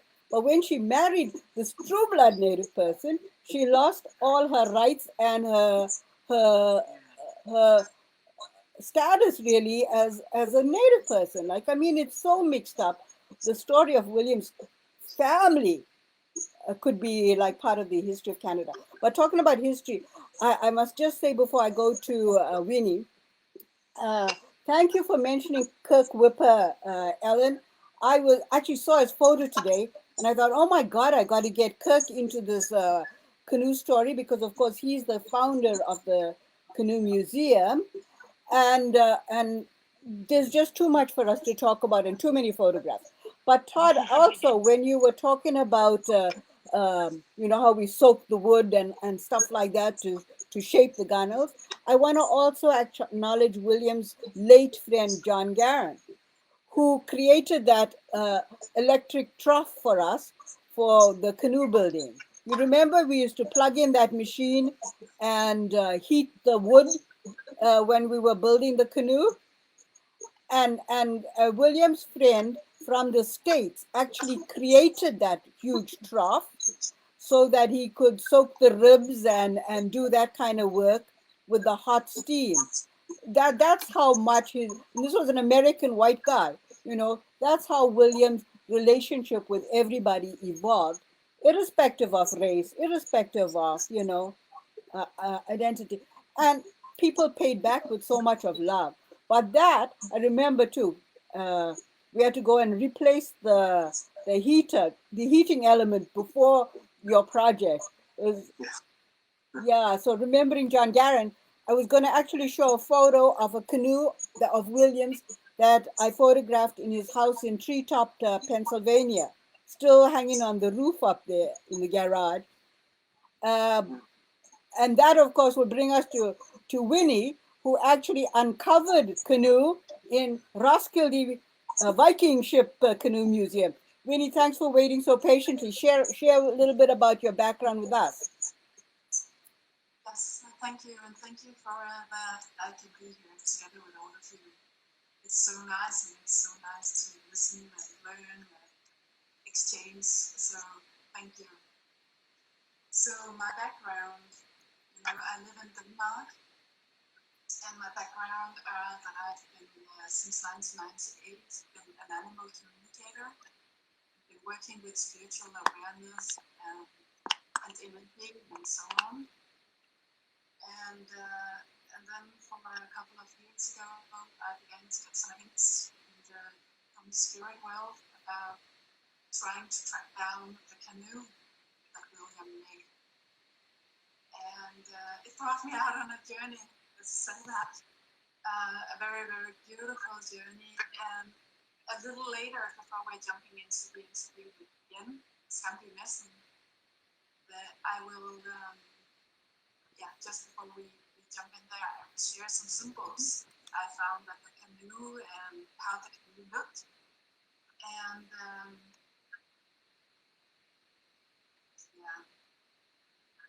and one of the things I have been doing the whole way, working with finding the canoe, have been listening to guidance from the spirit world. And today I bring two, and I've been thinking about what to share going into it. Earlier, when I was sitting outside in my garden, I got some messages, which I would like to share too. But before that, I will share two stories from my life, and I will connect them with prayers. And the reason for that I connect them with prayers are that prayers are very powerful. And I think that it's very important that we bring out some knowledge from that world, about how to use prayers. And you know a lot, of course, people over there, but it might be that some who listen could find it useful. And the purpose of these stories here, that there are some points in them. And I will, a little later, connect them to how to work with energy in an ethical way, so we can be good to each other and good to the world, and hopefully create a world where we are not in perspective between us. The first story I would like to share is my first experience about being in a canoe. And I was around, I don't know, 22, 23, something like that. And I was in a canoe together with a friend of mine, and we had just, into paddling, trying to figure out in what direction to go through and agree about, okay, this is the direction. And then finally we got the canoe flowing in the way we wanted it to do.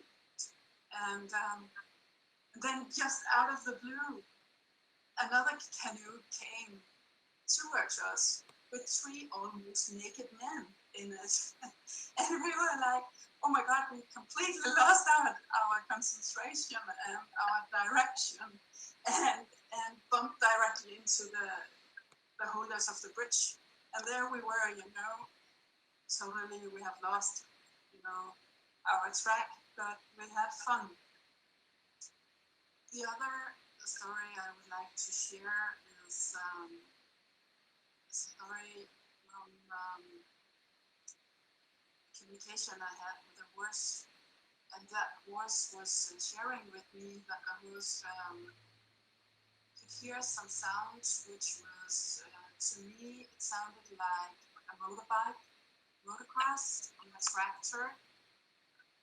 And the horse kept on, bringing messages about this particular element, hearing something without being able to see it, but sensing something and not getting completely terrified what it was. And horses, animals, they can travel in their consciousness. This voice here wanted to teach the owner about the importance of that we communicate to them about us in the surroundings and why we do so and so on. And when I was talking with the owner, she said she could recognize everything about the voice, and it was descriptions about how the body would work and how the owner were working inside and the owner of the body and so on, everything. And she could confirm the right about it, what the voice has communicated. And then we came to that part which was the sounds I could get telepathic from the voice. And she said, you know what? She said it makes completely sense what you're sharing, because we are not far away from us having a hill, and on the other side of the hill there are tractors and motocross, and so we can hear the sounds but we cannot see them. And why do I bring those stories into the picture today, together with prayers and anything? I do it because prayers can create an impact on people and on animals as well. And it might be that we can't, if someone not praying for us, or then it might be that we can sense something is going on, but we might not be able to get it clear what it is, but our energy gets affected. And back to the first storytelling,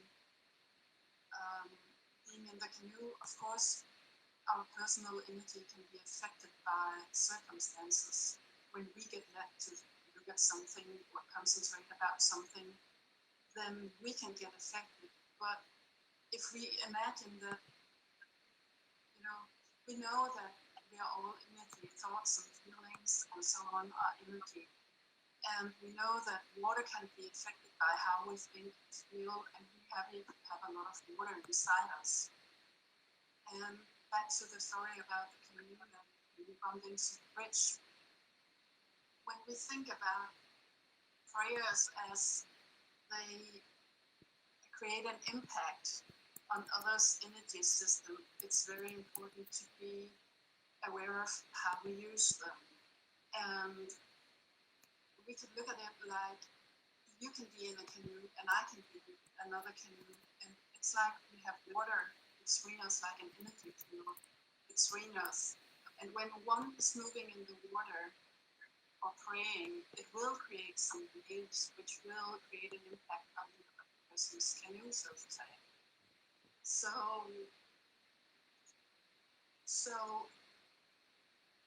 long story short, it's so important to remember when we pray for something that we pray for that it's connected to the highest good of that person.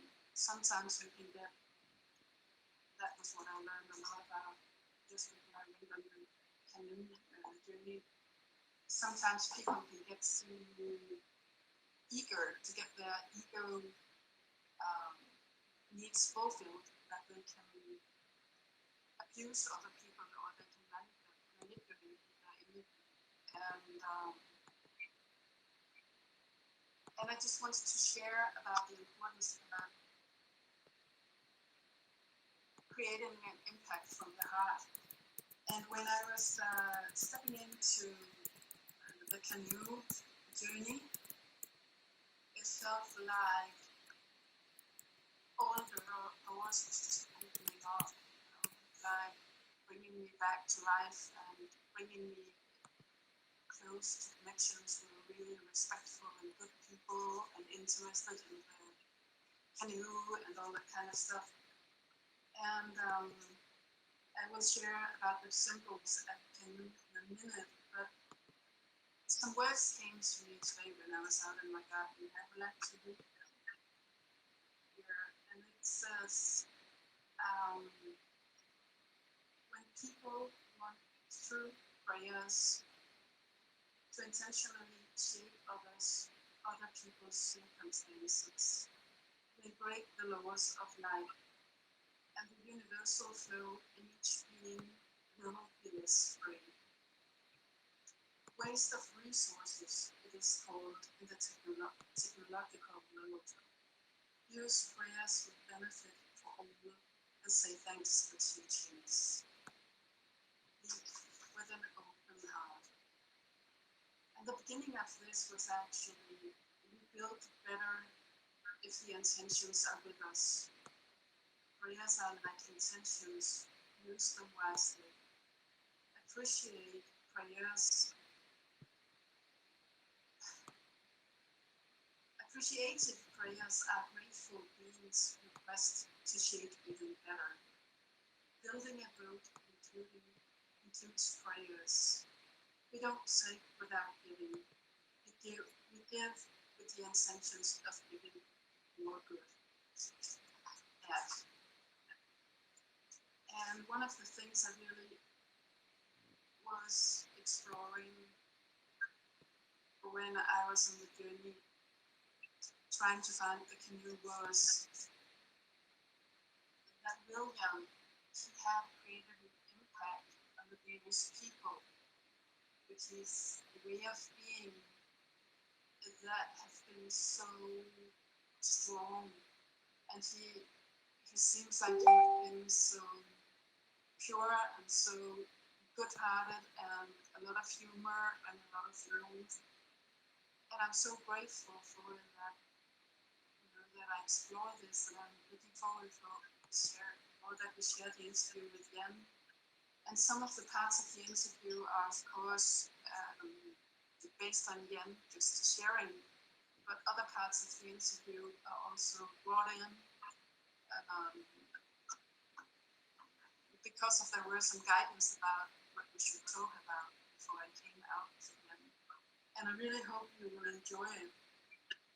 When I finally found the canoe, first they couldn't find the canoe. Museums couldn't find it in their storage rooms and so on. But finally, when I found it, I was very interested in, are there any symbols at the canoe? And I find it very interesting that there are actually, at this canoe here, two symbols which when I listen to all new people here, can see are connected to what we have been talking about. And these two symbols are spirit and the four elements. And it's two stars, 5-armed stars that you have placed on it. And the artwork you have done, me and Mary and my friends, it's amazing. Every canoe looks like just been made yesterday. And to me it was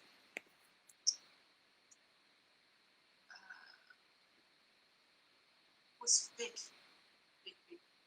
to take this journey, and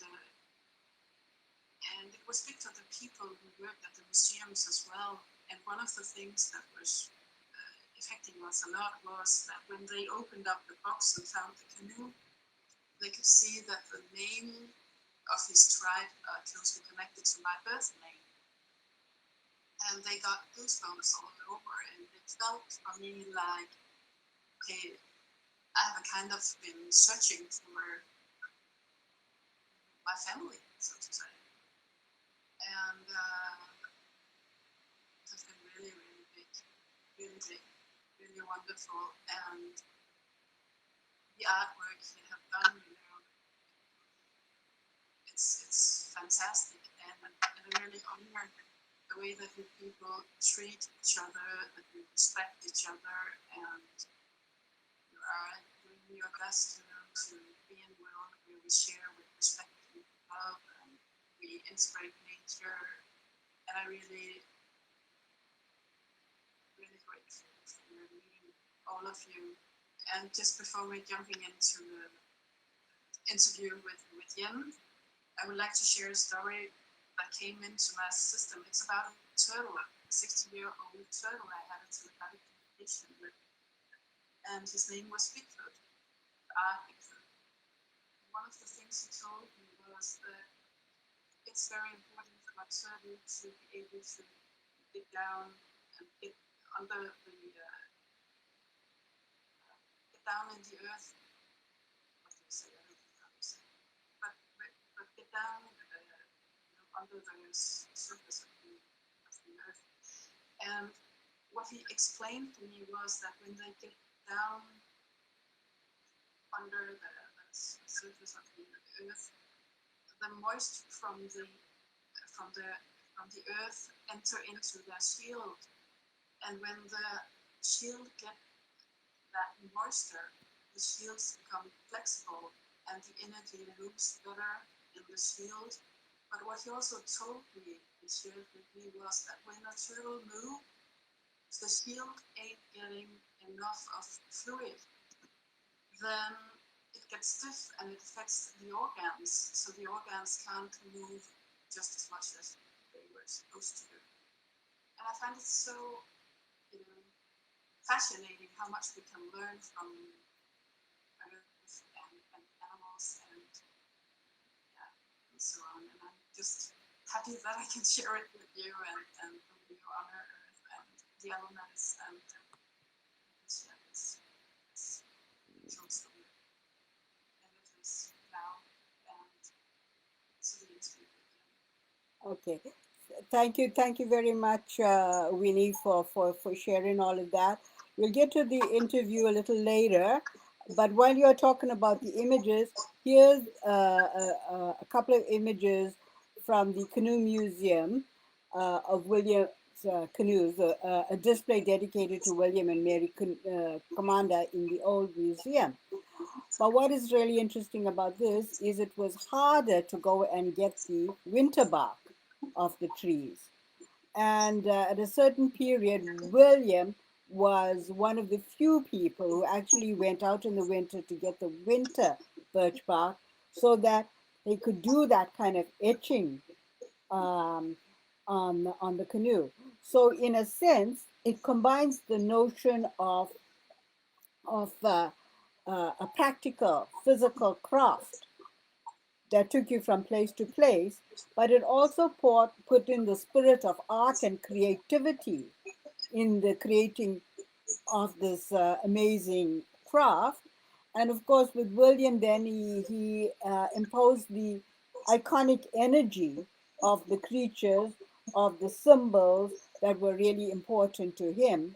And the children engaged in that etching, so it became really that relational thing with nature, but not just with William, but with all the others who engaged as well. Thank you, Winnie. I'm going to go to Serena, but you know what? Ron Kichimakwa, Big Bear, was going to be joining us. He seemed to have problems getting on. I thought I saw his icon on a little while ago, but perhaps it's disappeared again. Serena, I'm going to go to you now. And of course, it's slightly a different thread than the canoe. And I've also learned how to put you on big screen. So I'm going to do that too. So please share. Yes. As you asked before, you wanted some of us to translate what Valerie had said, and I want to mention of what she told us in French, a few things that I have retained about the time when she was filming the documentary on the Canoe building, and she said that previously she was very sentimentally, not upset, but she had difficult time in her life, and then starting from that, she had like something. I felt like the waters were calming the way she was standing here, and then she found a stable relationship and the father of her kids, and so I'm happy about that. And also, she said something about meeting a turtle just a short time ago. Meeting a turtle. I don't know where you're living, and you're living in France, or yeah. I'm living in South Quebec. Oh, the studio of Quebec. Okay, so she's living in Quebec, and she met a turtle in the middle of the road, and it was like I think it's an encounter that was somehow preparing to this meeting, where we have water, canoe, and rivers, and everything is, and all of us. So as for me, I was born in Italy, in the place where I'm living now, but something brought me to Turtle Island. When I was a kid, every morning I was asking my mother to make me braids, and she wasn't available every time as I wanted to. But I had this little face, and they were saying, "Ah, you look like an Indian or an American, not the color. I'm getting white." But anyhow, and so just life brought me. I didn't really plan it, but my first son was born in Montreal, Hochelaga, which is on the Saint Laurent River, which many of you must know that it's called Le Chemin qui court, which is the trail that runs. So when you travel on the Saint Laurent River, you go very fast, going northeast. And by the way, that's a new destination of the water that comes from the Great Lake, because some 12,000 years ago, that water was going down the Gulf of Mexico through the Mississippi. So after the last glaciation, that turned. I think these things because I have been an anthropology student also in the University of Montreal. So what happened in my life is that my son was born there in 78, came back to Italy, and then back to Quebec in 86. And I spent there 30 years. I was, the first 10 years I was by the Rivière du Lièvre, which is a place where they hold a lot of canoe competition, canoe expeditions. And I started looking a bit around all those lakes, all that water. And I was living in Fermanagh, which is a very tiny village, which less than 100 years. And then I moved to Rivière du Nord. But when I was in Fermanagh, that was not far from Kitigan-Zibi. It was about an hour. And that was interesting things, what was going on. So I happened to participate when I wrote in the local newspaper that there was the Commission Royale. So I happened to go there, and I helped a bit with the translation because I could talk French and some French at that time, and English and some Spanish. So I was there, and that's the first time I met Grandfather Commander. And I don't recall all the different, when did I meet him next? Maybe it was one of his spiritual gatherings. And I also remember there were some at Tremblant a few years before those that were at his place in Lac Bacopé. So yeah, I became, I had the chance to participate to several of these spiritual gatherings, and that's where I met also Romola. And it was a beautiful experience where I had a lot of teachings, and also most of it was seeing how people were behaving peacefully. And we were hundreds of people, and then at the end we were thousands. There were like 1,200, for what I know, 1,200 people camping all together in grandfather commander field, and everything was clean. Everybody was taking care of everything, and it was just a beautiful, beautiful experience. And as for the teaching I received from grandfather, the most important was really teaching about forgiveness. I was feeling a bit guilty, being a European, getting there, I was not feeling at ease. And I was feeling guilty for everything, starting from those measles, these blankets infected with measles, which wasn't my fault at all. But I was feeling uneasy because that was part of my past. And grandfather was so good-hearted and full of forgiveness, and with all his heart wanted to have people meet and find what they had in common, which he realized so well in those gatherings, and all the people that arrived at the gatherings. And for me, it's a very important part of my life, and I am happy, and I wish I would be able to witness more about this. But I'm back to Italy. I kept some of the teaching of being peaceful and respectful with each other, and not to be aggravated and get nervous when you don't agree with people. So those are the teachings that I brought here. Also, in my Quebec experience, my boyfriend, who came a few times to the gatherings, became a MP, a member of parliament in Ottawa with the Vague Orange, with the Jack Layton. So I happened to live a year and a half in that beautiful place, by town, which is a place where people have been meeting for over 5,000 years, and the Chaudière Falls. And I was helping because we were collaborating a lot in all the environmental thing we did with my boyfriend. So I was there and sometimes walking to the hill. And I want to witness of something that I thought that happened, because sometimes I was feeling was kind of heavy, all the responsibility of, and we were sharing a lot. So once I was crossing the road close to Victoria Island, and I remember I had this feeling, and I felt it was, somebody told me it was a message from the ancestors, somehow went through me, which was saying me, it's gonna go well. There have been so many prayers in this place. And so I felt there would be a movement of peace, and I was really believing, and if I would have kept being there, I would be more involved. I would be involved in this, try to make the Victoria Island Peace Project a reality, which I don't know if I go back to Canada, but I still believe it would be, if I can do something to help that, I'd be. And so about the languages, because that's also something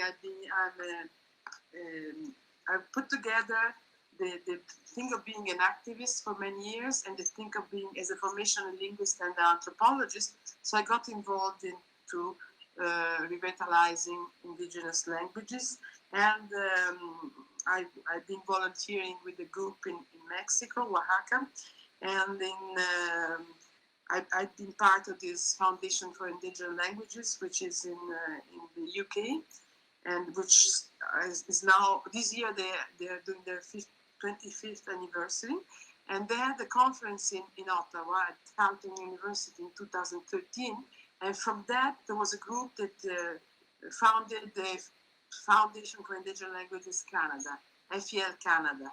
I was part of that group, and the foundation is still on. There's going to be the General Assembly soon, and Romola has been following us and supporting us, and so language is so important. It's a way of naming things, but not only naming things, it's the way you feel things are. So you know how things are alive. And while in the Indo-European languages, we know like the gender, like feminine and masculine, in the languages of most languages, like when most languages of Canada, to make it simple, are like Cree, Algonquin, the Algonquin languages, and they sort of can understand each other, all the way to the Cree of Alberta to the Innus of Labrador. In Inuktitut, it's a different thing because it's the subarcticle culture. But so things are animated or inanimated. Unfortunately, I haven't learned. I wish I will learn in my future. I wish if I have the chance, I wish I will learn some Algonquin. I took a course in Montagnier, Innu, at the University of Montreal, and I learned some. So things are inanimate or animate. So I know, like for snowshoes, that snowshoes is animate, and I believe a paddle is animated too. But I don't know. I will look up on the Montagnier dictionary I have here. And so I don't know what else I can add. It was really nice to participate, and for me, it's a bit of those 30 years in Canada. I just love. I love being there, like being in nature. And in Italy, I was born in a town of 150,000 people where I am now. So there's lots of concrete and people, and you don't see nature. But I lived those 30 years in Quebec. I lived in the Laurentians and a lot of nature. And with my boyfriend, we were always going up north and exploring and camping. And I miss that a lot. I wish something's gonna happen again in my life. And I try to do some of what I've learned there. I try to do it in Italy. And the rivers and canoes are very important. That's the geopolitics of North America and maybe everywhere else in the world. And the one pond belt, that's the way, because the river was the border sometimes between different groups. And the suggestion for the alliance or the peaceful relationship with the French people was, okay, let's do like we do with other people here. We share the river, you go on one side, we go on the other side, and we don't bother each other. We try to keep it peaceful, and every once in a while we exchange things. So I think that's a good, there are a lot of teachings that we can take, and that's one. And so I wish all of us a period of peace and the solution of these horrible times that have been brought to us. I don't believe they came up naturally, but they have a good there's some good effect as the people are getting together, and like tonight. And thank you, Romola. And Nigit Sharif. Thank you very much, Serena. That was really, really great. I'm sorry we're not able to get Ron in somehow, though maybe I'll be able to talk with him separately. Yes? Is it okay I ask a question that is really on my mind? But very quickly, okay? A quick question, sure, go ahead. It's just, when it comes to prayers, what we say is that when we pray for someone, we ask for that the prayers only work in connection with the highest light or in contact with the biggest plan. So I just wonder, when you pray, we have a whole huge energetic network all over. We have a life plan and so on. So with prayers, we respect that people must walk their own plan and we cannot disturb it, But I just wonder, what do people say about that huge energetic network? Do you have a name for it, or? Well, I'll have to just say, we acknowledge the four aspects of human nature, which includes the emotional, the physical, the mental, but also the spiritual dimension. And oftentimes, spiritual has been associated with religion and religious traditions. And we say this is not what we're talking about with our Circle of All Nations work. We're talking about that entity that is just a part of all people, that goes beyond the physical and the sensory and the intuitive. And it's the acknowledgement of a connection with something larger. And of course, for grandfather and most indigenous peoples, the connection is with the laws of nature, with the cosmic, geocosmic world. And so we created this image last year for grandfather's birthday, which incorporates all the things that were part of his prayer, part of his energy. And these are all the symbols that evolved from nature. And with respect to sort of like the prayer for the other has to be open to in a relational way for that energetic connection. And so really we kind of like leave the prayer to individuals, how they affirm it. But for us, we like to say, hey, all of us need to draw our attention to say these iconic symbols that were of such importance to grandfather's worldview. The grandmother moon, the morning star, invoking the spirit of light, enlightenment, and the cosmic. Asin, the rock, and the sleeping giant rock, which is a part of the Lake Superior landscape, commemorating earth creation in rock. The air, the wind, the movement animating water life, emerging from the oxygen rocks of the Kitchissippi Ottawa River. The birch, the wolf, the eel, and the turtle honoring evolution, plant and animal life, Turtle Island, and the canoe acknowledging the ultimate nurturer, Mother Earth, and symbolizing the enigmatic journey of life. And we think all those images and symbols are relevant for all people, irrespective really of where they are. And that is our prayer, to see us all reconnect with that and respect, and really a spirit of reverence for nature. So I'm going to leave it at that for now, Winnie. Uh, but that obviously is like part of a much larger discussion. Give me a minute to see if I can get Ron, because I don't want to um, not have him if he's there.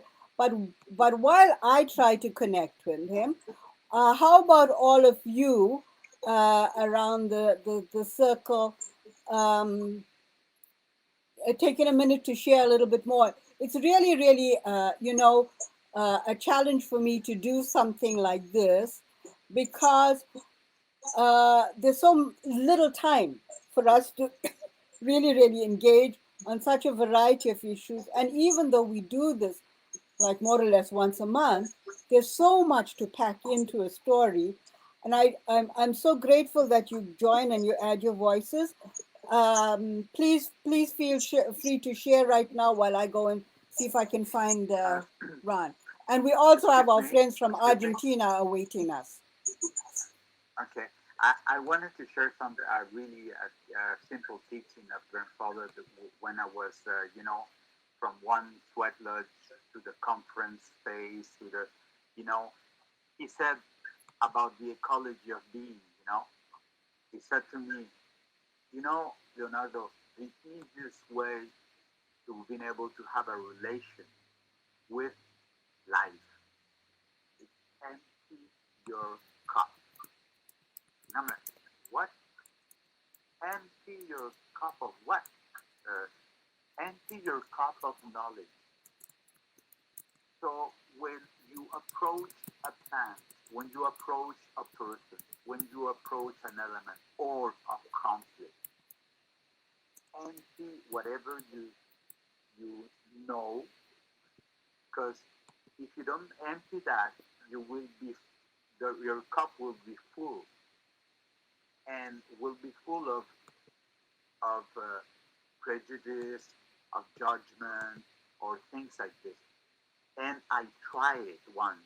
I was invited to a sweat lodge, and in purpose, I didn't, I have a little experience with tradition ways to do sweaters, and I didn't, just in purpose. I'm like, and it took me 5 minutes, and I could not handle it. He put the feather there. They were walking in another way. The fire, oh my God, how can he do? Oh my God, it took me 5 minutes, and I was overwhelmed of judgment. And I try it, that's my practice. And I think it's part of the ecology de l'être, the ecology of beings, to being able to honor the place of everything in your life as an opportunity to learn to get into a relationship with that. You see, so that for me is in accord of the prayer, and one day he said that if you are in a situation when there is too much and you don't understand, he said that's where the prayer comes in. When the mind don't understand anymore what's happening, doesn't make sense, go for your prayer, because then you're going to reach to the spirit of all. So it's very interesting how the ecology of being is part of total teachings of grandfather, whether you understand it or whether you don't. You have a place of perspective that can be constructive, and that makes sense then. So that's what I wanted to share. Thank you.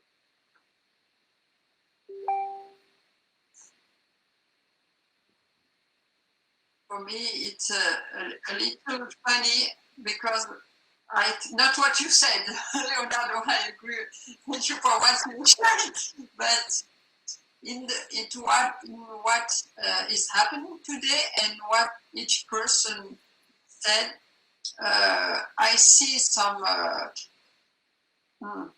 action of William spirit somewhere, because now we are working with my husband. We are working on a new project, a new film project about animals and how we treat badly animals in our society and how we are doing wrong about other beings on earth. And when I heard you when you talked before, one and another, I saw this connection with my actual work, and I want to do research about native people, what they have to say about the way of treating correctly animals, and the problem of eating, not eating, is it correct, not correct, and all that is in my mind. So just want to share the William's work in the spiritual world.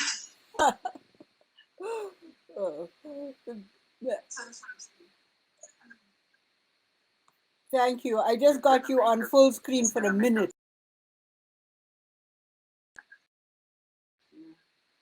You sing. If I can add something about animals, and because I'm surrounded by lots of vegan people, and myself, I eat very little meat every once in a while, but I can't forget the spirit of gratitude that it was through every time I got in touch, community, the happiness of having the bear or other animals giving their food to the humans.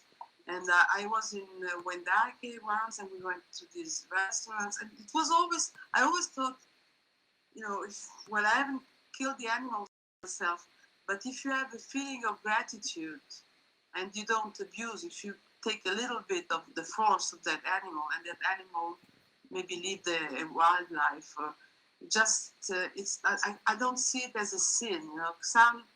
Some vegan believe that even honey you cannot touch, and even wax you cannot touch because it comes from an animal. I believe it's a gift. They're a gift, and we don't have to abuse. But if we are respectful and we don't waste, and we are thankful to the animals that provided food, I think that's my personal opinion. I don't feel guilty about eating maybe half a pound of meat every month. Do you think it's a question of developing an ability, you know what I mean? It's a question. I haven't understood the question. Maybe somebody else got it. I haven't understood your question. Can you repeat it? It's to be able to go into the ecology of being and judgment or whatever. I think it's an ability of human beings to be able to restrain the judgment, restrain with the racist, the prejudgment or whatever.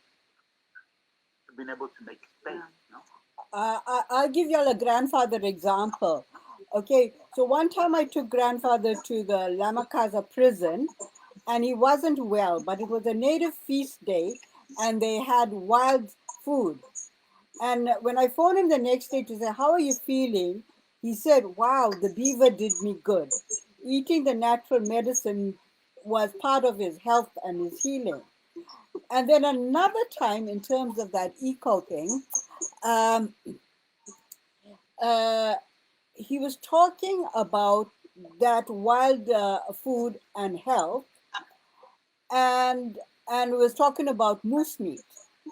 And then the next day, Evelyn called us, and she had a long chat because Evelyn can talk a long time. She hung up, Then she phoned back and she said, I forgot to tell you the main news. Johnny got a moose.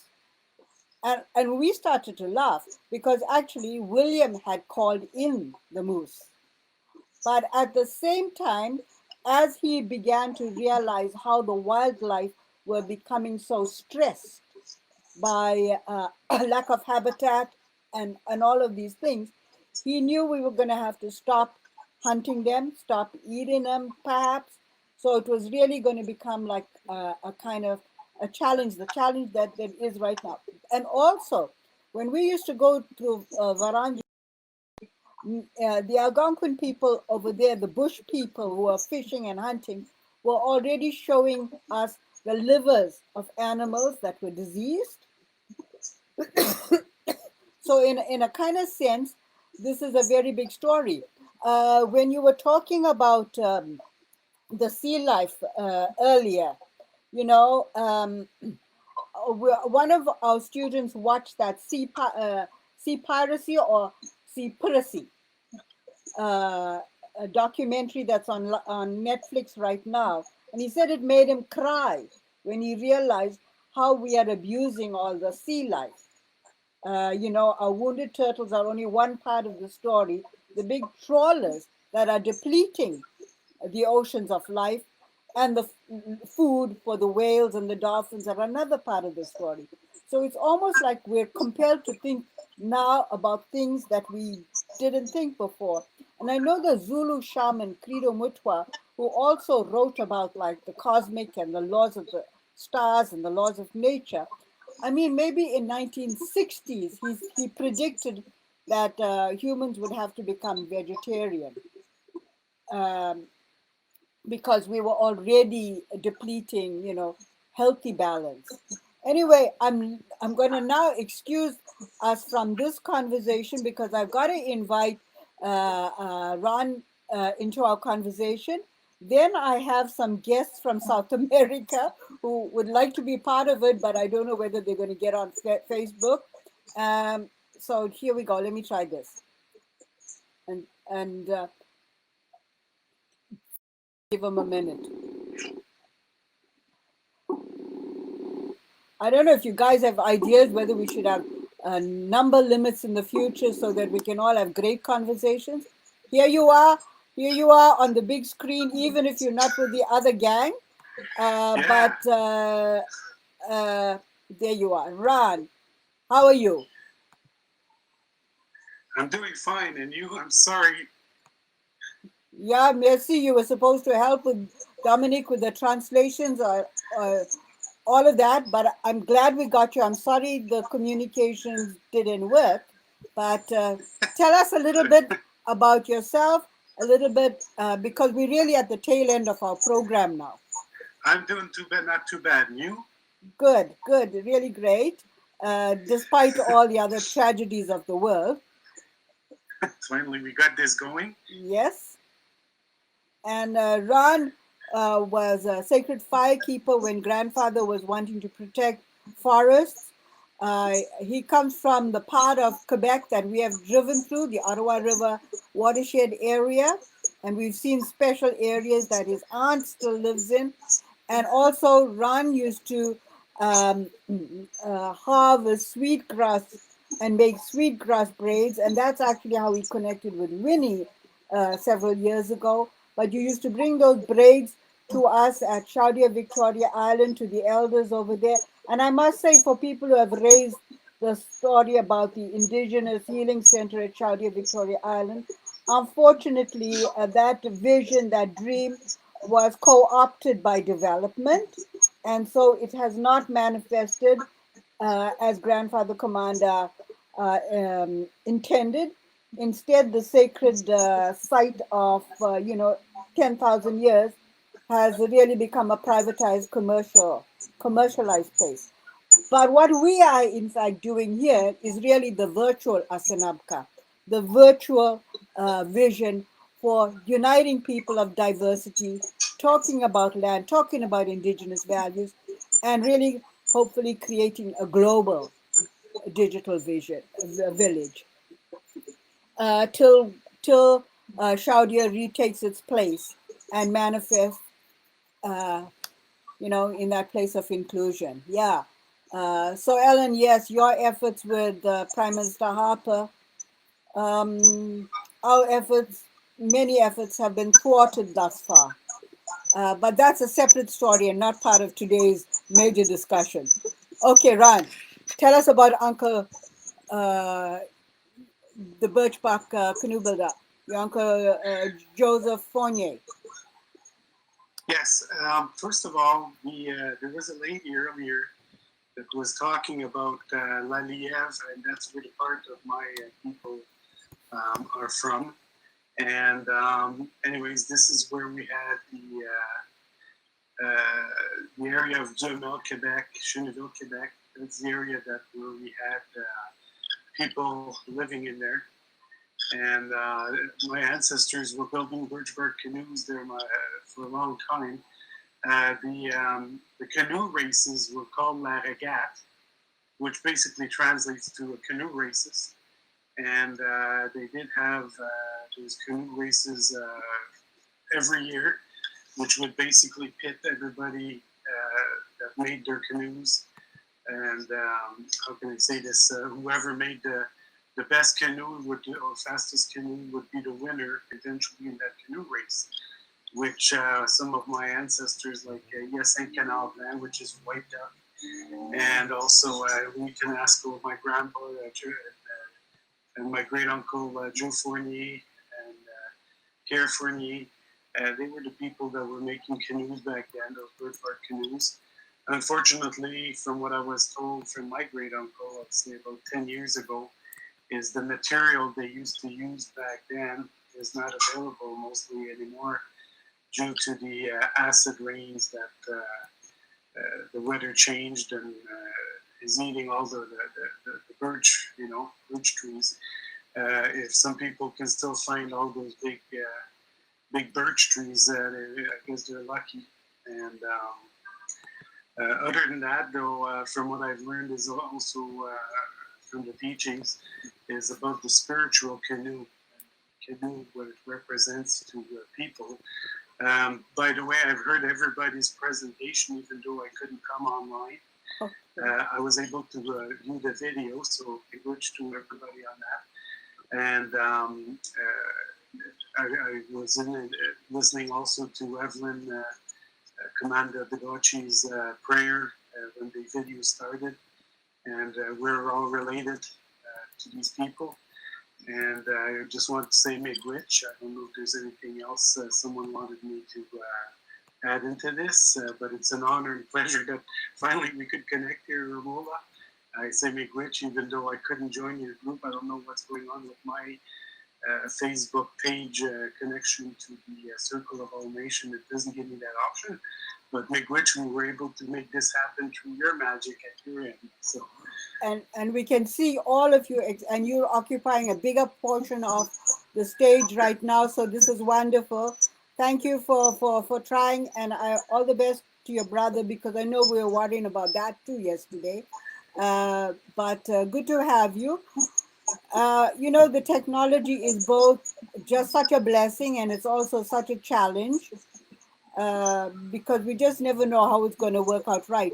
I've actually just gone and invited our friends from Argentina to join us as well. So really, we have gone global. I mean, and Leonardo, never mind about the French now. It's the time for the Spanish, because Graciela is always annoyed with me that I can't speak any Spanish. So you can help. Okay, Ron, I don't know if I can leave you on and try and call those other people at the same time, in which case you might just be able to just carry on being live here. But just give me a minute and I'm going to try, okay? Sure, go ahead. Okay. We'll see. I mean, this might be pretty cool if Messenger gets all our people in one. I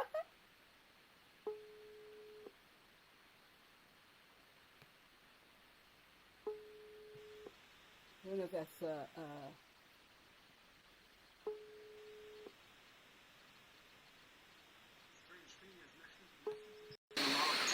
250 people. Hey? I said Messenger should allow at least up to 250 people. That's what's Yeah, weird. if we set it up for that group. But you see, we were just setting it up for us, which is under 50, which is fine. But you should have been able to get on. I don't know why we couldn't. But I have to find another place. Just give me 1 second. And all of you bear with us, because now this becomes the story of Grandfather's Network connecting with patients. Come on.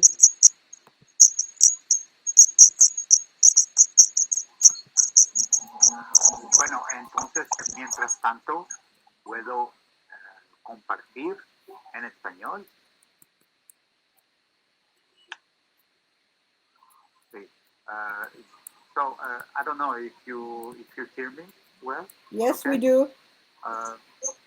Okay. Well, just before the end, because I know it's a little short, so the moment we're waiting. So I'm grateful for your presence, all of you. And with that, I will sing a little song, okay? That grandfather and Dominic Rankin also like. So it goes like, Pachamama, Pachamama, Pachamama, Madre Tierra, Tata Inti, Tata Inti, Tata Inti, San Espíritu, Tata Inti, Tata Inti, Tata Inti, Gran Espíritu, Pachamama, Pachamama, Pachamama, Madre Tierra, Viracocha, Viracocha, Viracocha, Gran Espíritu, Viracocha, Viracocha, Viracocha, Gran Espíritu. Oh, muchas gracias. so that song is for Mother Earth, and Tai Tai for the Incas is the sun god, the one that we see. But Viracocha, the black sun behind the sun that we see. So it's the great grandfather of our sun that we see. So that was the sound of our ancestors.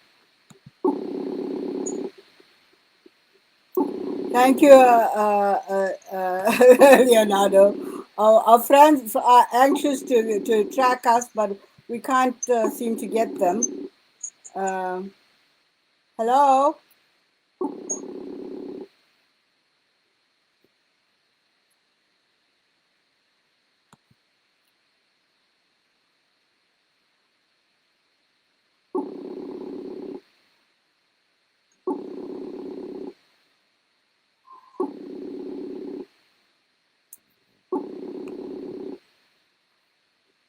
Technology is so wonderful. Yeah, it's a challenge. You guys can carry on chatting till I disturb you again.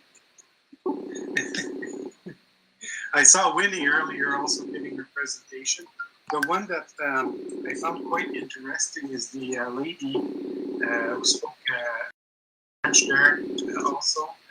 And the one that was saying that she was from Ushlaga, which is partly Mohawk territory.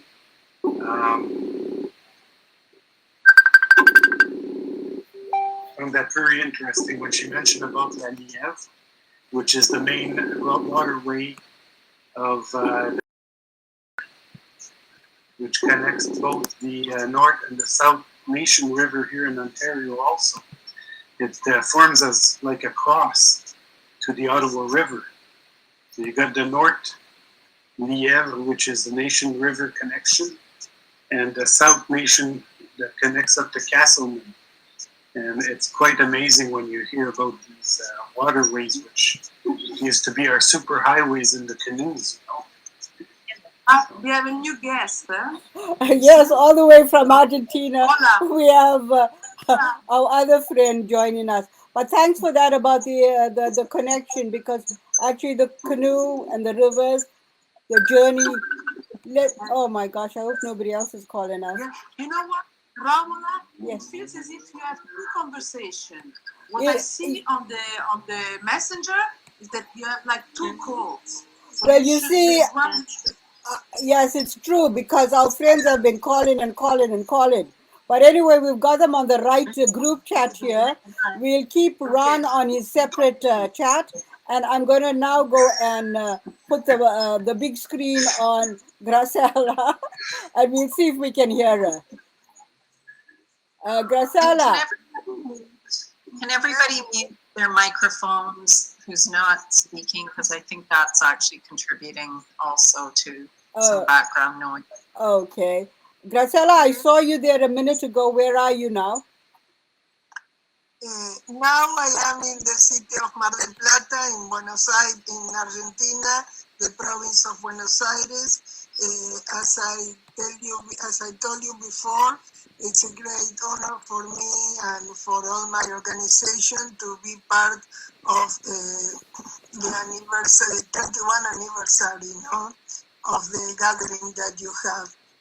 We met grandfather William Commander and 2008, remember? Yes. Romola? Yes. So, and after of that, we continue working together.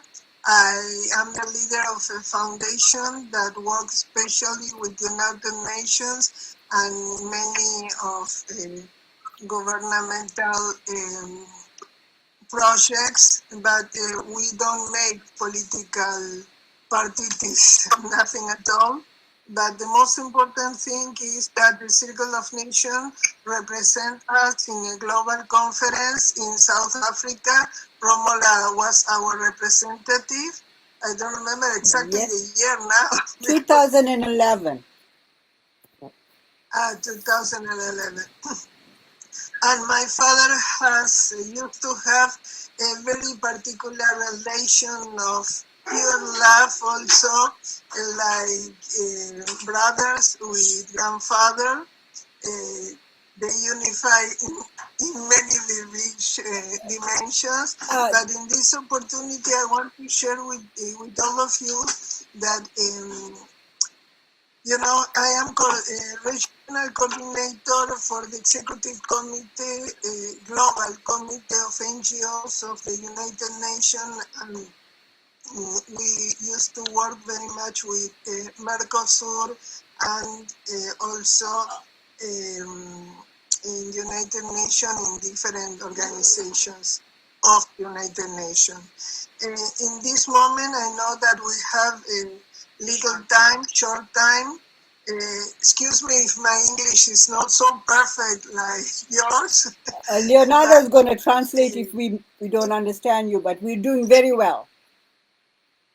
Including my pronunciation, perhaps it's not exactly, but I'm trying to do my best. The most important thing is that I want to share with you, all of you, something that is very, very important. On 2099, because this is the same vision, goes online with grandfather and also with the Circle of Nations. We work very much in the Chancellery of Argentina, in the Ministry of Security, in many parts in which we defend also the indigenous rights, included in the United Nations. So I think that you will try to understand that we have a special global vision in which the indigenous people are part, of course, of that. So the most important thing here is that I want to share with you that during many years, several projects that we present were chosen by the United Nations and they used in different global resolutions. Excuse me. We have a bathinial and we are making here something very special with the mobile. So what I'm trying to share with you is that in 2019, the ECOSOC chose me to share a project in front of all the presidents of the different nations. Since that moment, different projects that I am presenting are chosen in a different organism from the United Nations. Here in Argentina, the United Nations signed an agreement with the University of Buenos Aires about the South Cátedra. It's an office from the United Nations to help all the South hemisphere of the world. But the idea is to work with some organizations also from the North hemisphere. So we have different projects and different suggestions that thanks to the creator, they are taking note of that. Next week, I have to share these projects in Mercosur in the plenary of the Commission of Communication, in which we are part, especially in the situation of xenophobia, racism, indigenous issues, and all this story. And from Tuesday to Friday, I have been chosen to be speaker at the United Nations in the office of the Cooperation South-South. And as, ¿cómo se dice? El premio, cuando se hacen adelantado. Bueno, in advance, I want to share with you this project that was chosen to share globally in the meeting of the United Nations. If you give me 3-4 minutes, I can share this with you in my wonderful English. Okay, beautiful. Go ahead. Okay.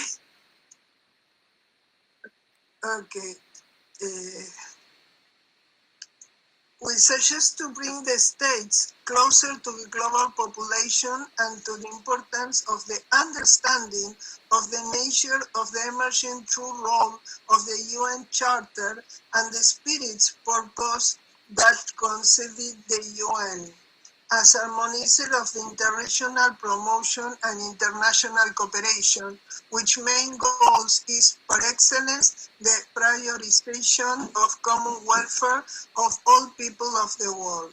We imperialists need redefine the scope of the spectrum of the responsibility to protect of the states to a social, ethical, and moral responsibility of the states to protect citizenship, from which its delegate authority comes forth.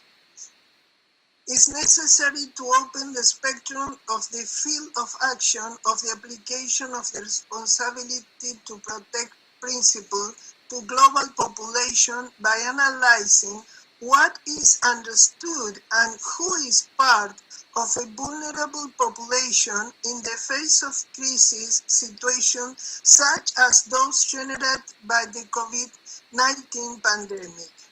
We need the full development of multilateralism with responsibility and consequence conscious and prioritize the global citizenship protection under the guidelines of holistic prospective solidarity cooperation and in a comprehensive way where we prioritize the complementary instead of competitiveness. We emphasize the difference between competitiveness, a sense of selfishness and greed, versus complementary, a sense of humility and solidarity to achieve the sustainable of SDG and to empowering people and ensuring inclusiveness and equality. With only 9 years left to achieve the SDGs, We need a UN closet to the culture of each continental population. While the SDGs constitutes a common goal, its implementation vary depending the use and customs of different continents' culture. Its consideration is necessary. We need to create in each continent integrators, continental, multidisciplinary, multicultural, multisectorially, pluriethnic, interreligious council composed by authority and civil society under a world concept interactive but not interdependent, with the goal to promote international cooperation among others, and facilitate a better distribution of all resources, maximizing the integral resilient management, setting not only global common priorities, but indifferentiated by continent and according to its regional priorities and national realities, harmonizing them with pure preventive aims, and that aligned in the context mitigate foreseeable consequences before facing different crises.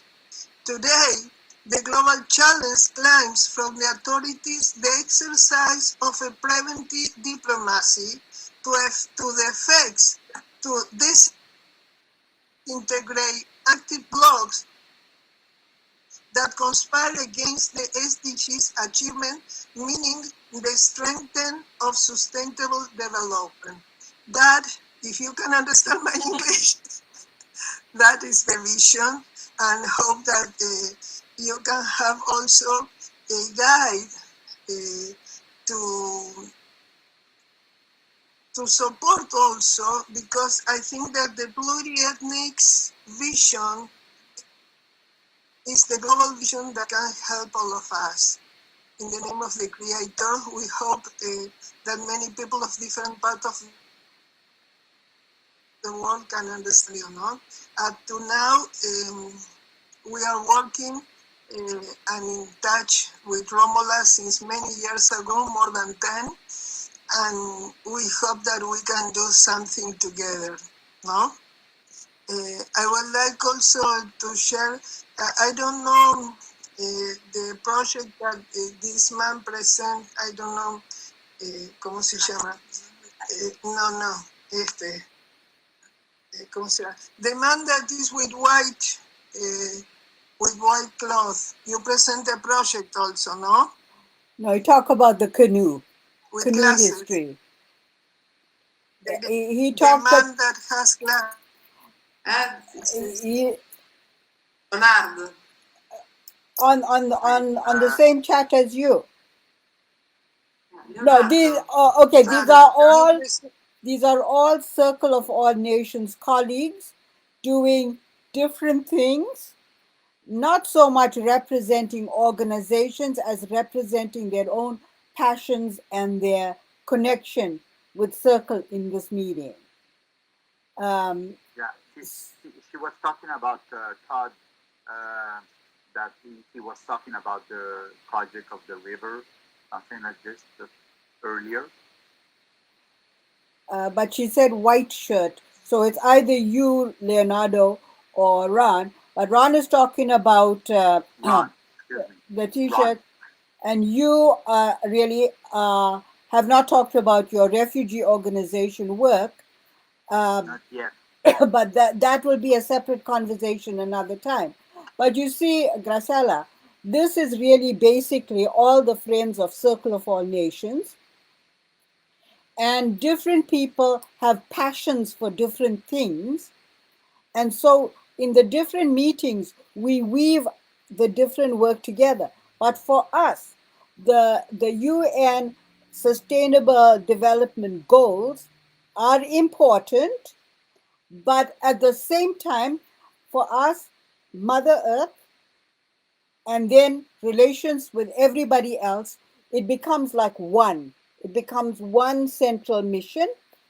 And so for when you mentioned that your father and grandfather met on technology on Skype many years ago.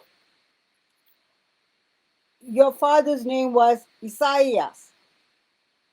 And you know, before grandfather died, he had a spiritual experience, and he said, they gave me this name. And we wrote down this name. And I couldn't understand what it was. He couldn't really understand what it was.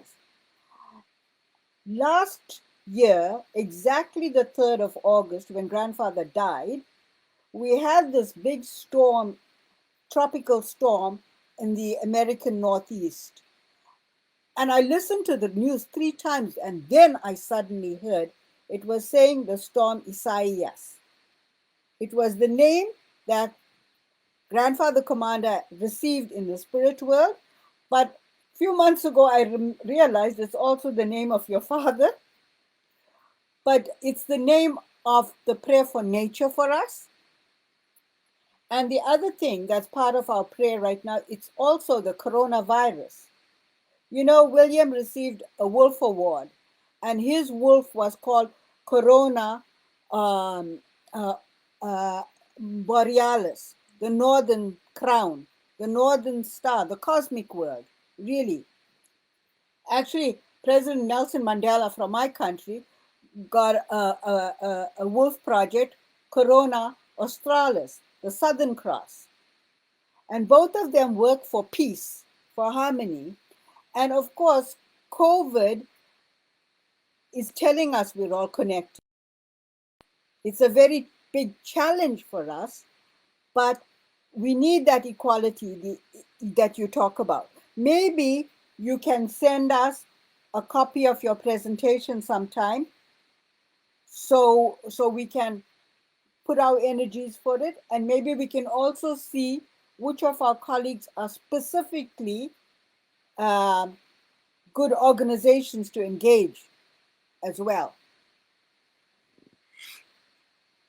Really, I am totally agree with you, of course, but it's important to highlight the matter that we are making a multicultural, multi-sectorial, multi-ethnical, inter-religious calling to unify the vision by priorities, because I think from my heart that also it's a calling from the Mother Earth on all the cosmic vision to call us to be together in a very particular, different way, in the complementary, because nobody of us can say that we know everything. We need from the other each other, you know, and it's very important to understand the culture of the pure love that grandfather have, and that have people like Mansell, like Mandela, in a little way, perhaps my father, and all of us that are in this moment working for the unified of the priority of the pure love. So may the Creator bless all of you, and particularly in this moment, may the Creator bless the circle of nature and elevate in the presence of the Creator the soul of grandfather. God bless you. Great. Gracias. Gracias. Gracias. You want to say something, Leonardo, in Spanish to our friend? A thank you from Circle. Gracias de nuestra parte para usted. Y sobre todo el hecho que yo trabajo con los refugiados. Hace 5 años que trabajo con refugiados. I work 5 years with refugees.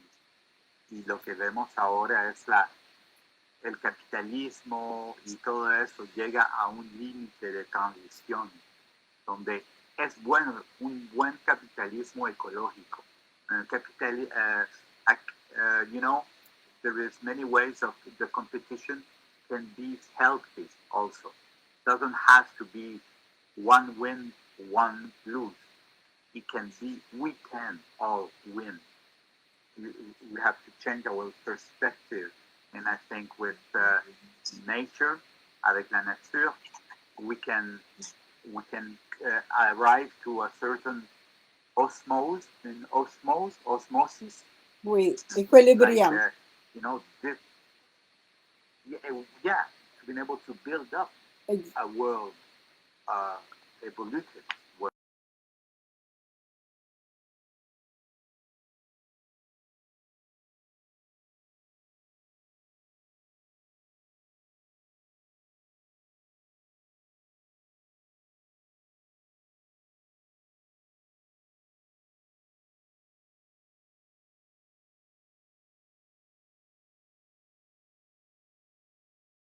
Podemos tener nuestro teléfono por WhatsApp para estar en contacto, porque nosotros también trabajamos para la defensa de los refugiados. Tenemos proyectos ya presentados que fueron recibidos y destacados por el Consejo de Derechos Humanos de la ONU. I will say in English that I would like also to be in touch with, I don't remember, Leonardo. Leonardo, because we work with the Council of Human Rights also in defense of the unfair persecuted people by religion, race, political ideas, etc., etc. So that was also congratulated by the Human Rights Council. So, okay. I will let you talk also. No, gracias. That was very, very good. I now I'm going to ask everybody to say a final word, and in any language you like, because we haven't heard Italian, we haven't heard Danish, and maybe we need to have a few more languages to show, in fact, not only are we a global village connected by technology today, but we've got many languages. And we started off with Algonquin prayer by Evelyn. Serena, grandfather will be pleased that you have supported languages. And let me just invite you all to do a round, and then I'm going to close the big messenger chat, and then I'm going to try to show a few minutes of the video that you can watch separately, but I don't want to keep you sort of trapped in your chairs. So, okay, please, let's start, Valerie. Alors, je vous remercie beaucoup pour votre écoute. Et puis, j'étais très contente de pouvoir partager ce moment avec vous tous. Merci de ce que vous m'avez inspiré. Merci de ce que vous avez partagé. Je pense que on est... Juste, je voulais finir sur le canot qui est comme un véhicule qui représente un peu nos vies sur la rivière, et la rivière qui représente peut-être le plan divin dont chacun de nous fait partie. Et alors, travaillons ensemble, voilà, pour la beauté de la réalisation divine. Merci à tous. Merci, it's good enough for two. Do you want to translate? No, we won't translate. We're going to all learn multiple languages. Todd, how about you? Okay. Yeah. Now we Really honored to be here and to listen to everyone. Thank you very much for inviting me. And in our language, means thank you all. And Imboltus means we'll see you again. Thank you, Todd. Ellen?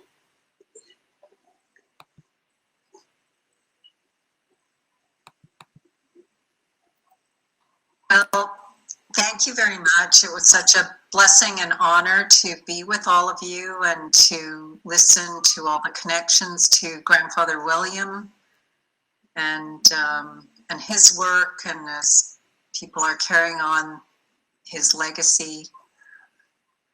and that we're all connected within this circle of all nations, and that this work continues. Thank you so much to Romola for bringing us all together and holding space for all of us. And in the language of my ancestors, I'll say thank you. So arigatou gozaimasu. Thank you. Thank you. Serena? Buonasera a tutti, non vi ho parlato in italiano, ma questa è la mia lingua. Sono felice di avervi incontrato perché conoscevo Romola e gli altri, forse Todd l'avevo incontrato anche a Kitigasibi, e vedo che stiamo rappresentando molti continenti. Allora, Romola che viene dal Sudafrica, Ellen, i suoi nonni vengono dal Giappone, l'amica che viene dall'Argentina, e l'altra amica che è nei Paesi Bassi, e Leonardo che viene dal Perù, vieni dal Perù, capito? E tu, Valerie, Quebec, insomma sono felice di stare in questo ambiente veramente è un privilegio per me stare qui. Penso che così riusciamo a costruire dei legami di pace e possiamo costruire questo nuovo mondo pacifico che ci aspetta di qui a poco. Grazie a tutti, grazie a Romola in particolare per aver organizzato e per avermi invitato.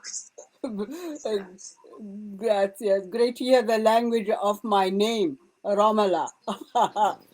Ron, you want to say something? Yeah. Sure, I'm going to say, first of all, in French, merci beaucoup à tous les gens qui ont pu partager en français. Just translate that back into English. As I'm thanking everybody that was able to speak in French, I understood everybody. Even though I was a latecomer, I saw all your presentations online, even though I couldn't join you earlier, but I was able now. And I say miigwech in Algonquin, which is thank you very much for sharing. And Romola, I thank you again for being able to connect me at the last moment, even though you know, there's a lot I could speak about other things, but that will be, I guess, in another video chat once we get all these little things fixed up. And it's my honor to have been here, to be able to be with the people, and to others that I've known here. Also, Winnie, I say hi to you.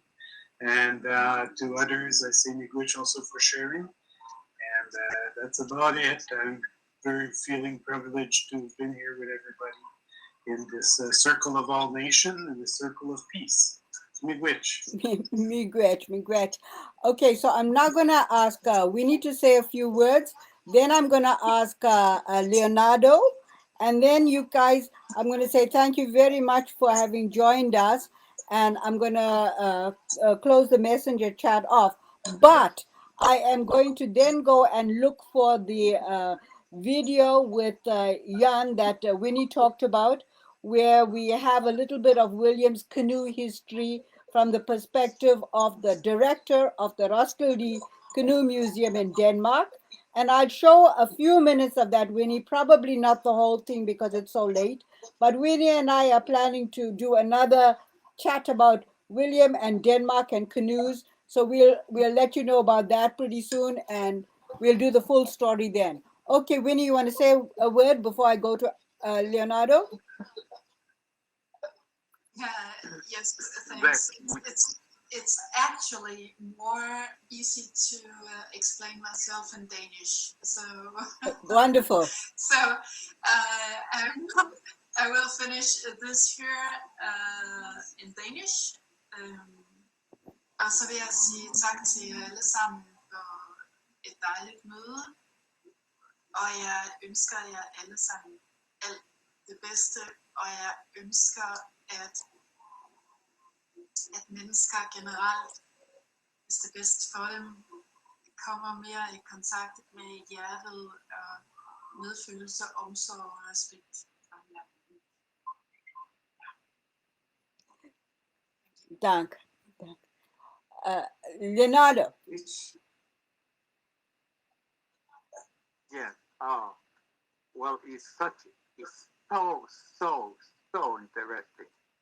just to hear all these different languages, just my spirit is like a sponge. Like, oh yeah. And one day I asked my master Inca Yachai, I asked him, what's the purpose of putting all these different people and they are fighting one another? And what is the purpose of all this? How can he did that? And he said, to learn to live together. That's it. And the beauty, honor the beauty in each other, but fundamentally to learn to live together as one family. And I think this is the example of what it is to live together, appreciating one another, just delightfully just hear these different languages. For me, it's la vitamine, la vitamine. So thank you so much. Thank you, Romola, to keep this fire burning inside of us, as to gather around this fire of unity. Miguel, I think we've lost Dominic. She might have left, eh? She's not there. I don't see her. So yes, isn't that amazing? Isn't that amazing that we can have so many languages and so many countries represented without even trying, without even planning, without any, equalizing? It just happens like magic. This is truly special. So yeah. Um, all I can say is I'm very, very grateful to all of you for joining us. I'm just thinking, when we did our March event, remember, Gracella, we had finished everything and we had shut down the live video. And then I was just checking, or Facebook shut it down. And I was just checking to see if there was anybody in the chat bar. And all our main participants got back on and we carried on talking like for another hour. It was like the gatherings, Leonardo, that never ended, always went on to the next day. So yeah, I guess that's the magic of Tina Daganuk, magic of community. Thank you so much. Bye-bye. Thank you. Grazie. Arrivederci a tutti. Watch our video. Bye. Yeah. Thank you, Romola. Talk to you later. Bye. Bye, ciao. Bye. Okay. Okay, so I am back. I'm going to just leave my image on a few more grandfather things in my PowerPoint presentation for those few who might be watching from there. His message for how we must all come together with one mind, one heart, one love, and one determination. Here, his history from the kindergarten dropout to reconciling bridge building, teaching, and learning styles. I'll leave you to watch that for a few minutes while I see if I can find my way into the video. And you can read how we have identified the ideological foundations of the Circle of All Nations work, commencing, of course, with the canoe and the journeys, and then how we engage in the range of animative activities to manifest that work. Now, let me see. While you are reading that, I am looking for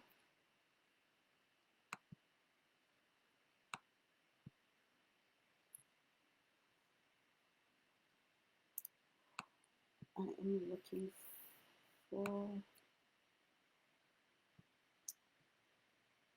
think the link.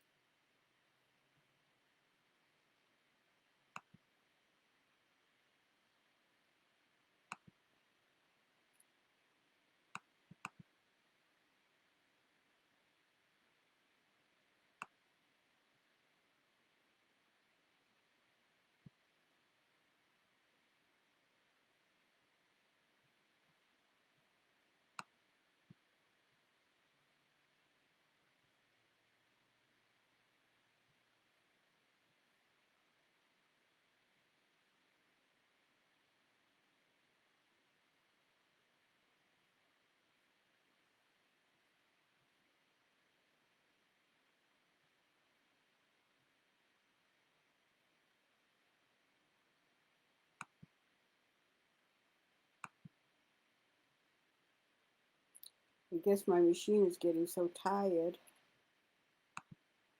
that it's not opening up as fast as I would like, even though I had set the stage for the video. Now, where on earth are you? Consider this a coffee break time period, people.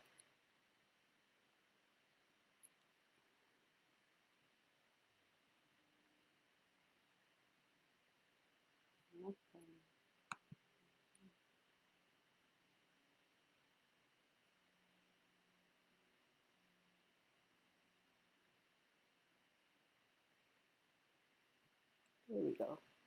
Yeah.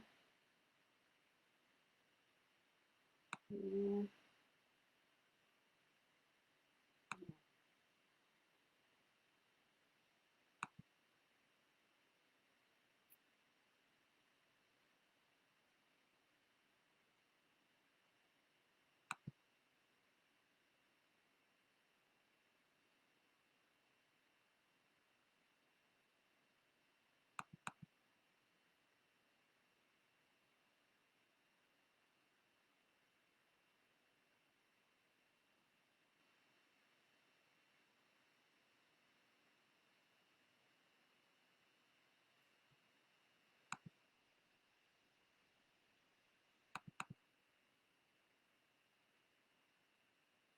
So people, this is the video that Winnie created when she visited Jan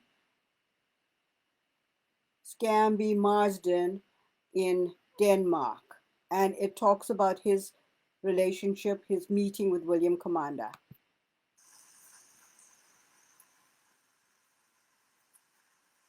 My name is Jan Scamby Madsen, and I'm an archaeologist, and I'm former director of the Viking Ship Museum in Roskilde, and also former director of the Movable Museum in Aarhus. And we are in Denmark, I suppose you know. Yeah. And I'm going to tell how I met William Commander in 1981. I was at the Viking Ship Museum at that time, and we were very interested in trying to demonstrate how you build a jetpack canoe.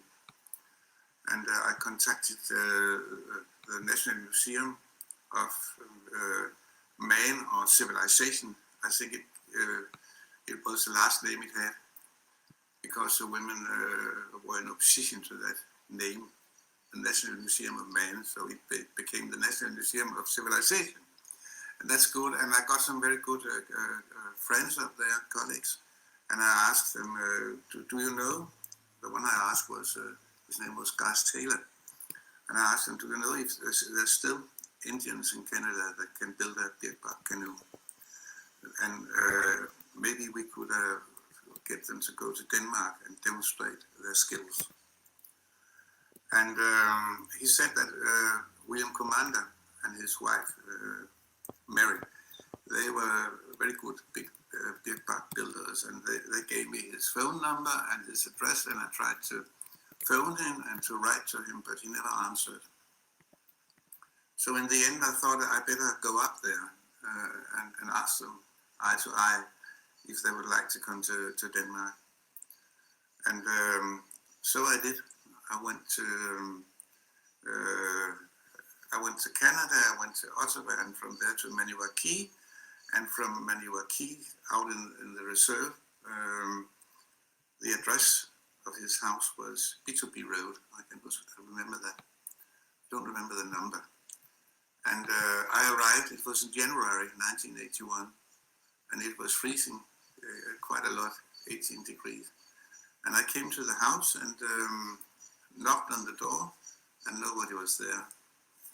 And I thought maybe they are not at home at all, and I have traveled a long way for nothing. But I sat down and started to be very cold. And then suddenly William appeared and came to me. He came down from the wood, from the bush, and I told him who I was. and he looked very serious at me because I had not been invited, and I had done some silly faults to begin with. I had to bring some gifts, so I bought a bottle of whiskey, and we had some very good, very beautiful glass beds from the Viking Age, copies, of course. And I'd taken them with me too. And I gave the gifts to William, and he said to me, I'll never forget it. I think we have tried this before, whiskey and glass beds. That was a very bad start. So we sat there, and it was getting colder and colder, and then Mary came along too, and she said, don't you want to get into where it's a little bit more warm than sitting out here? And so we went in, and from there on, we in some way or another started to like each other very much, actually. Yeah. And I got, she made food for us, beaver tail that she cooked, a delicious meal. And then we started talking together. And I had been told that I should get a hotel room in Maniwaki because they would probably not have me staying with them, sleeping there in their house. But I hadn't done that. But I was there the whole day, and we talked and talked. And of course, the purpose of my visit was to convince him to go to, and Mary to go to Roskilde, to the Viking Ship Museum, and show and to demonstrate how to build a birkbark canoe. It got very late, and then suddenly they asked me if I had a place to sleep, and I said no, I hadn't. And then I got the chance to up under the roof. There was a place where I could sleep, and I was so tired, so I simply fell asleep at once. And the next morning we started, and William invited me out in the bush to see the different things there. And we had a good time together. And I didn't talk very much about going to Roskilde. We were trying to get to know each other. And but I felt that it went well. We had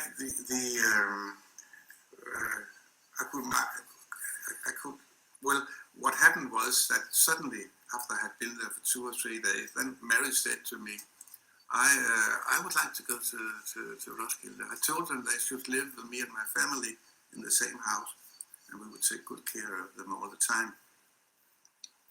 And when she said, I would like to go to Roskilde, it could be fun, but William don't want to. And then the day after, William said, I would actually like to go to Roskilde to build a birkbark canoe, but Mary don't want. I thought there's something happening now. And then one evening, the whole family was gathered in their house, and they should see when the moon was standing right for travels. And then we decided to go ahead with the project. They could come down in April, and that's what they did. And they stayed with me and my family during the whole process, and we became good friends. They had their good friends, the Lafleur family, with them, and they should come help them with the building of the canoe in Roskilde. So after the whole process had been carried through with the building of the canoe, first there was a long time where he was around gathering material for it, and it was all put in big boxes and sent down to us. We had a lot of help from Canadian Airlines. They saw to that we didn't have to pay anything for going to and from Canada, and for the transportation of the materials. So that was a very big help. So we had a wonderful time in Roskilde building this canoe, and we became very good friends. And it was one funny thing was when at the end of the process of building the bark canoe, Her Majesty the Queen Margaret in Denmark, they found that she would like to see what was going on in the Viking Ship Museum about this Canadian canoe. And when William arrived, he had 2 trunks with him. And one of them was standing down in our hall, and it was not opened at all. But that day he said, I have to go home, you have to drive me home, because there's something I have to do. And when he came home, he opened the trunk, and there was his Indian dress as a chief. And he looked at me and he said, when 2 leaders meet, then they have to be proper dressed. So he got a very beautiful, some very beautiful photos of him and the Queen, with him as the big chief and the Danish Queen. And that was very nice. And he was so astonished that she gave her hand without gloves, because he never thought that royalties would do such a thing. But that was fine. So it was a very, very good project we had there. And we became friends, actually, and I visited them several times in the months after, and several years. So it was quite successful, everything. And it was so easy to be with them. And they loved our children, my children, and they had William drew them to the kindergarten, actually, and accompanied them into the institution, and that was great fun. So we laughed a lot, and we got very good food. That's very important, and had a good time. And Roger Lafleur, he bought a bottle of Canadian whiskey each day. So after we had supper in the evening, then we started drinking whiskey. So that was good. Yes, you better ask me some questions. Yes, thank you. It was very, very nice to listen to what you have told us so far. I remember that you earlier on did tell me something about that once William was around one in his family, he did become quite mad, and it was something to do with a tree. Oh yes, that was one of his grandchildren that had felled a tree and didn't have anything to use it for. He was very conscious about everything, about pollution and to let everything that's alive live. And that was a headline in his way of thinking. Yeah. Respect for nature. Yes, very, very much respect for nature, the animals and everything. We took long walks in the bush, and he told me a lot of things, but I've forgotten most of them. It's 40 years ago now. So it's yes, but it's nice to think about it again. Yeah. Because it was a very good time. So how do you remember him as a person? After this starting shock with glass beds and whiskey, we had a very good time.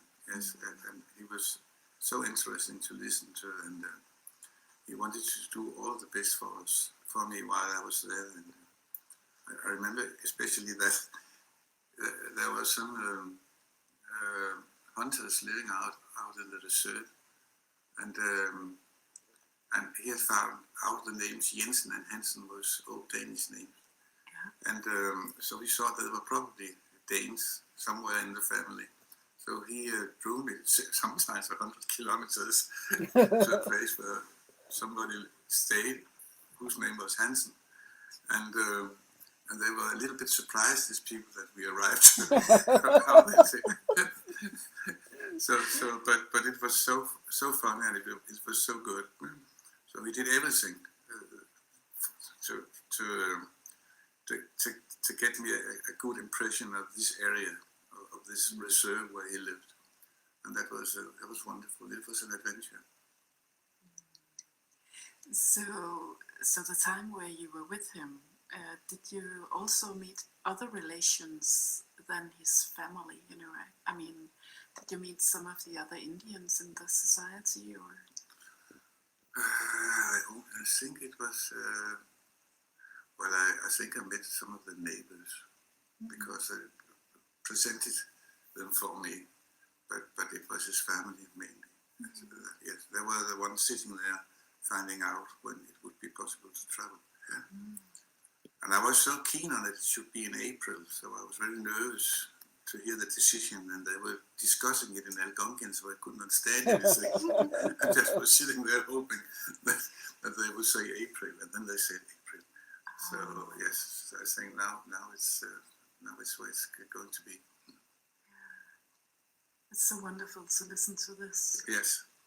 I remember that earlier on you told me a story about what happened in the airport. You know, you arrived and there was a lady in the airport.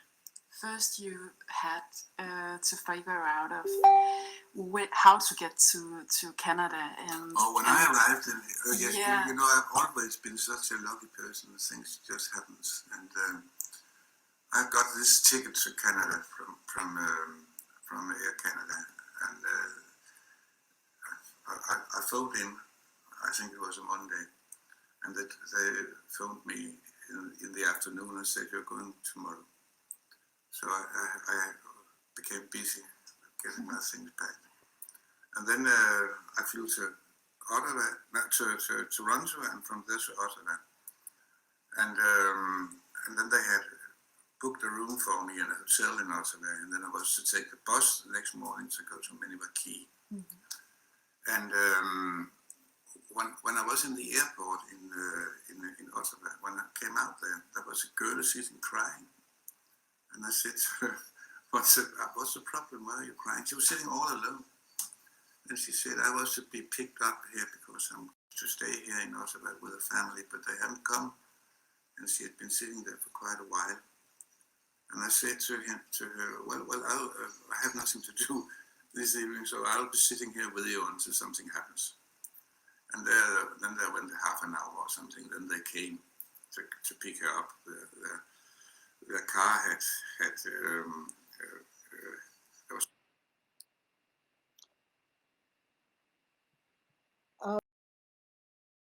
So, well, that ended up being rather a meaningful connection that Ian made, and that is captured in Winnie's second video, but we won't be going to that for now. I just wanted to give us all a sense of the relationships that William Commander established with people, this one being 40 years ago. Wow. Anyway, I'm not going to belabor our efforts here very much more. Oh, Winnie has messaged, so let's see. Where is she messaging? Not necessarily here. I hope you've noted that sharing, Winnie. Thank you very much for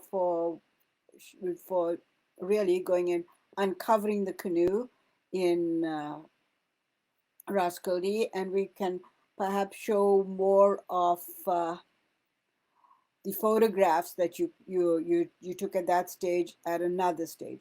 But the canoe story is huge and long, and we will continue with it at another stage. Actually, perhaps in a more focused group discussion with those people who are particularly interested in canoe. At this point, then, may we all venture on a new meaningful journey into the spring. Keep safe, keep well, keep our strengths up, find our creative selves, and find our place in a circle of all nations, within a culture of peace, and honoring the spirit of Jinawe Daganuk. Miigwech. Bye-bye.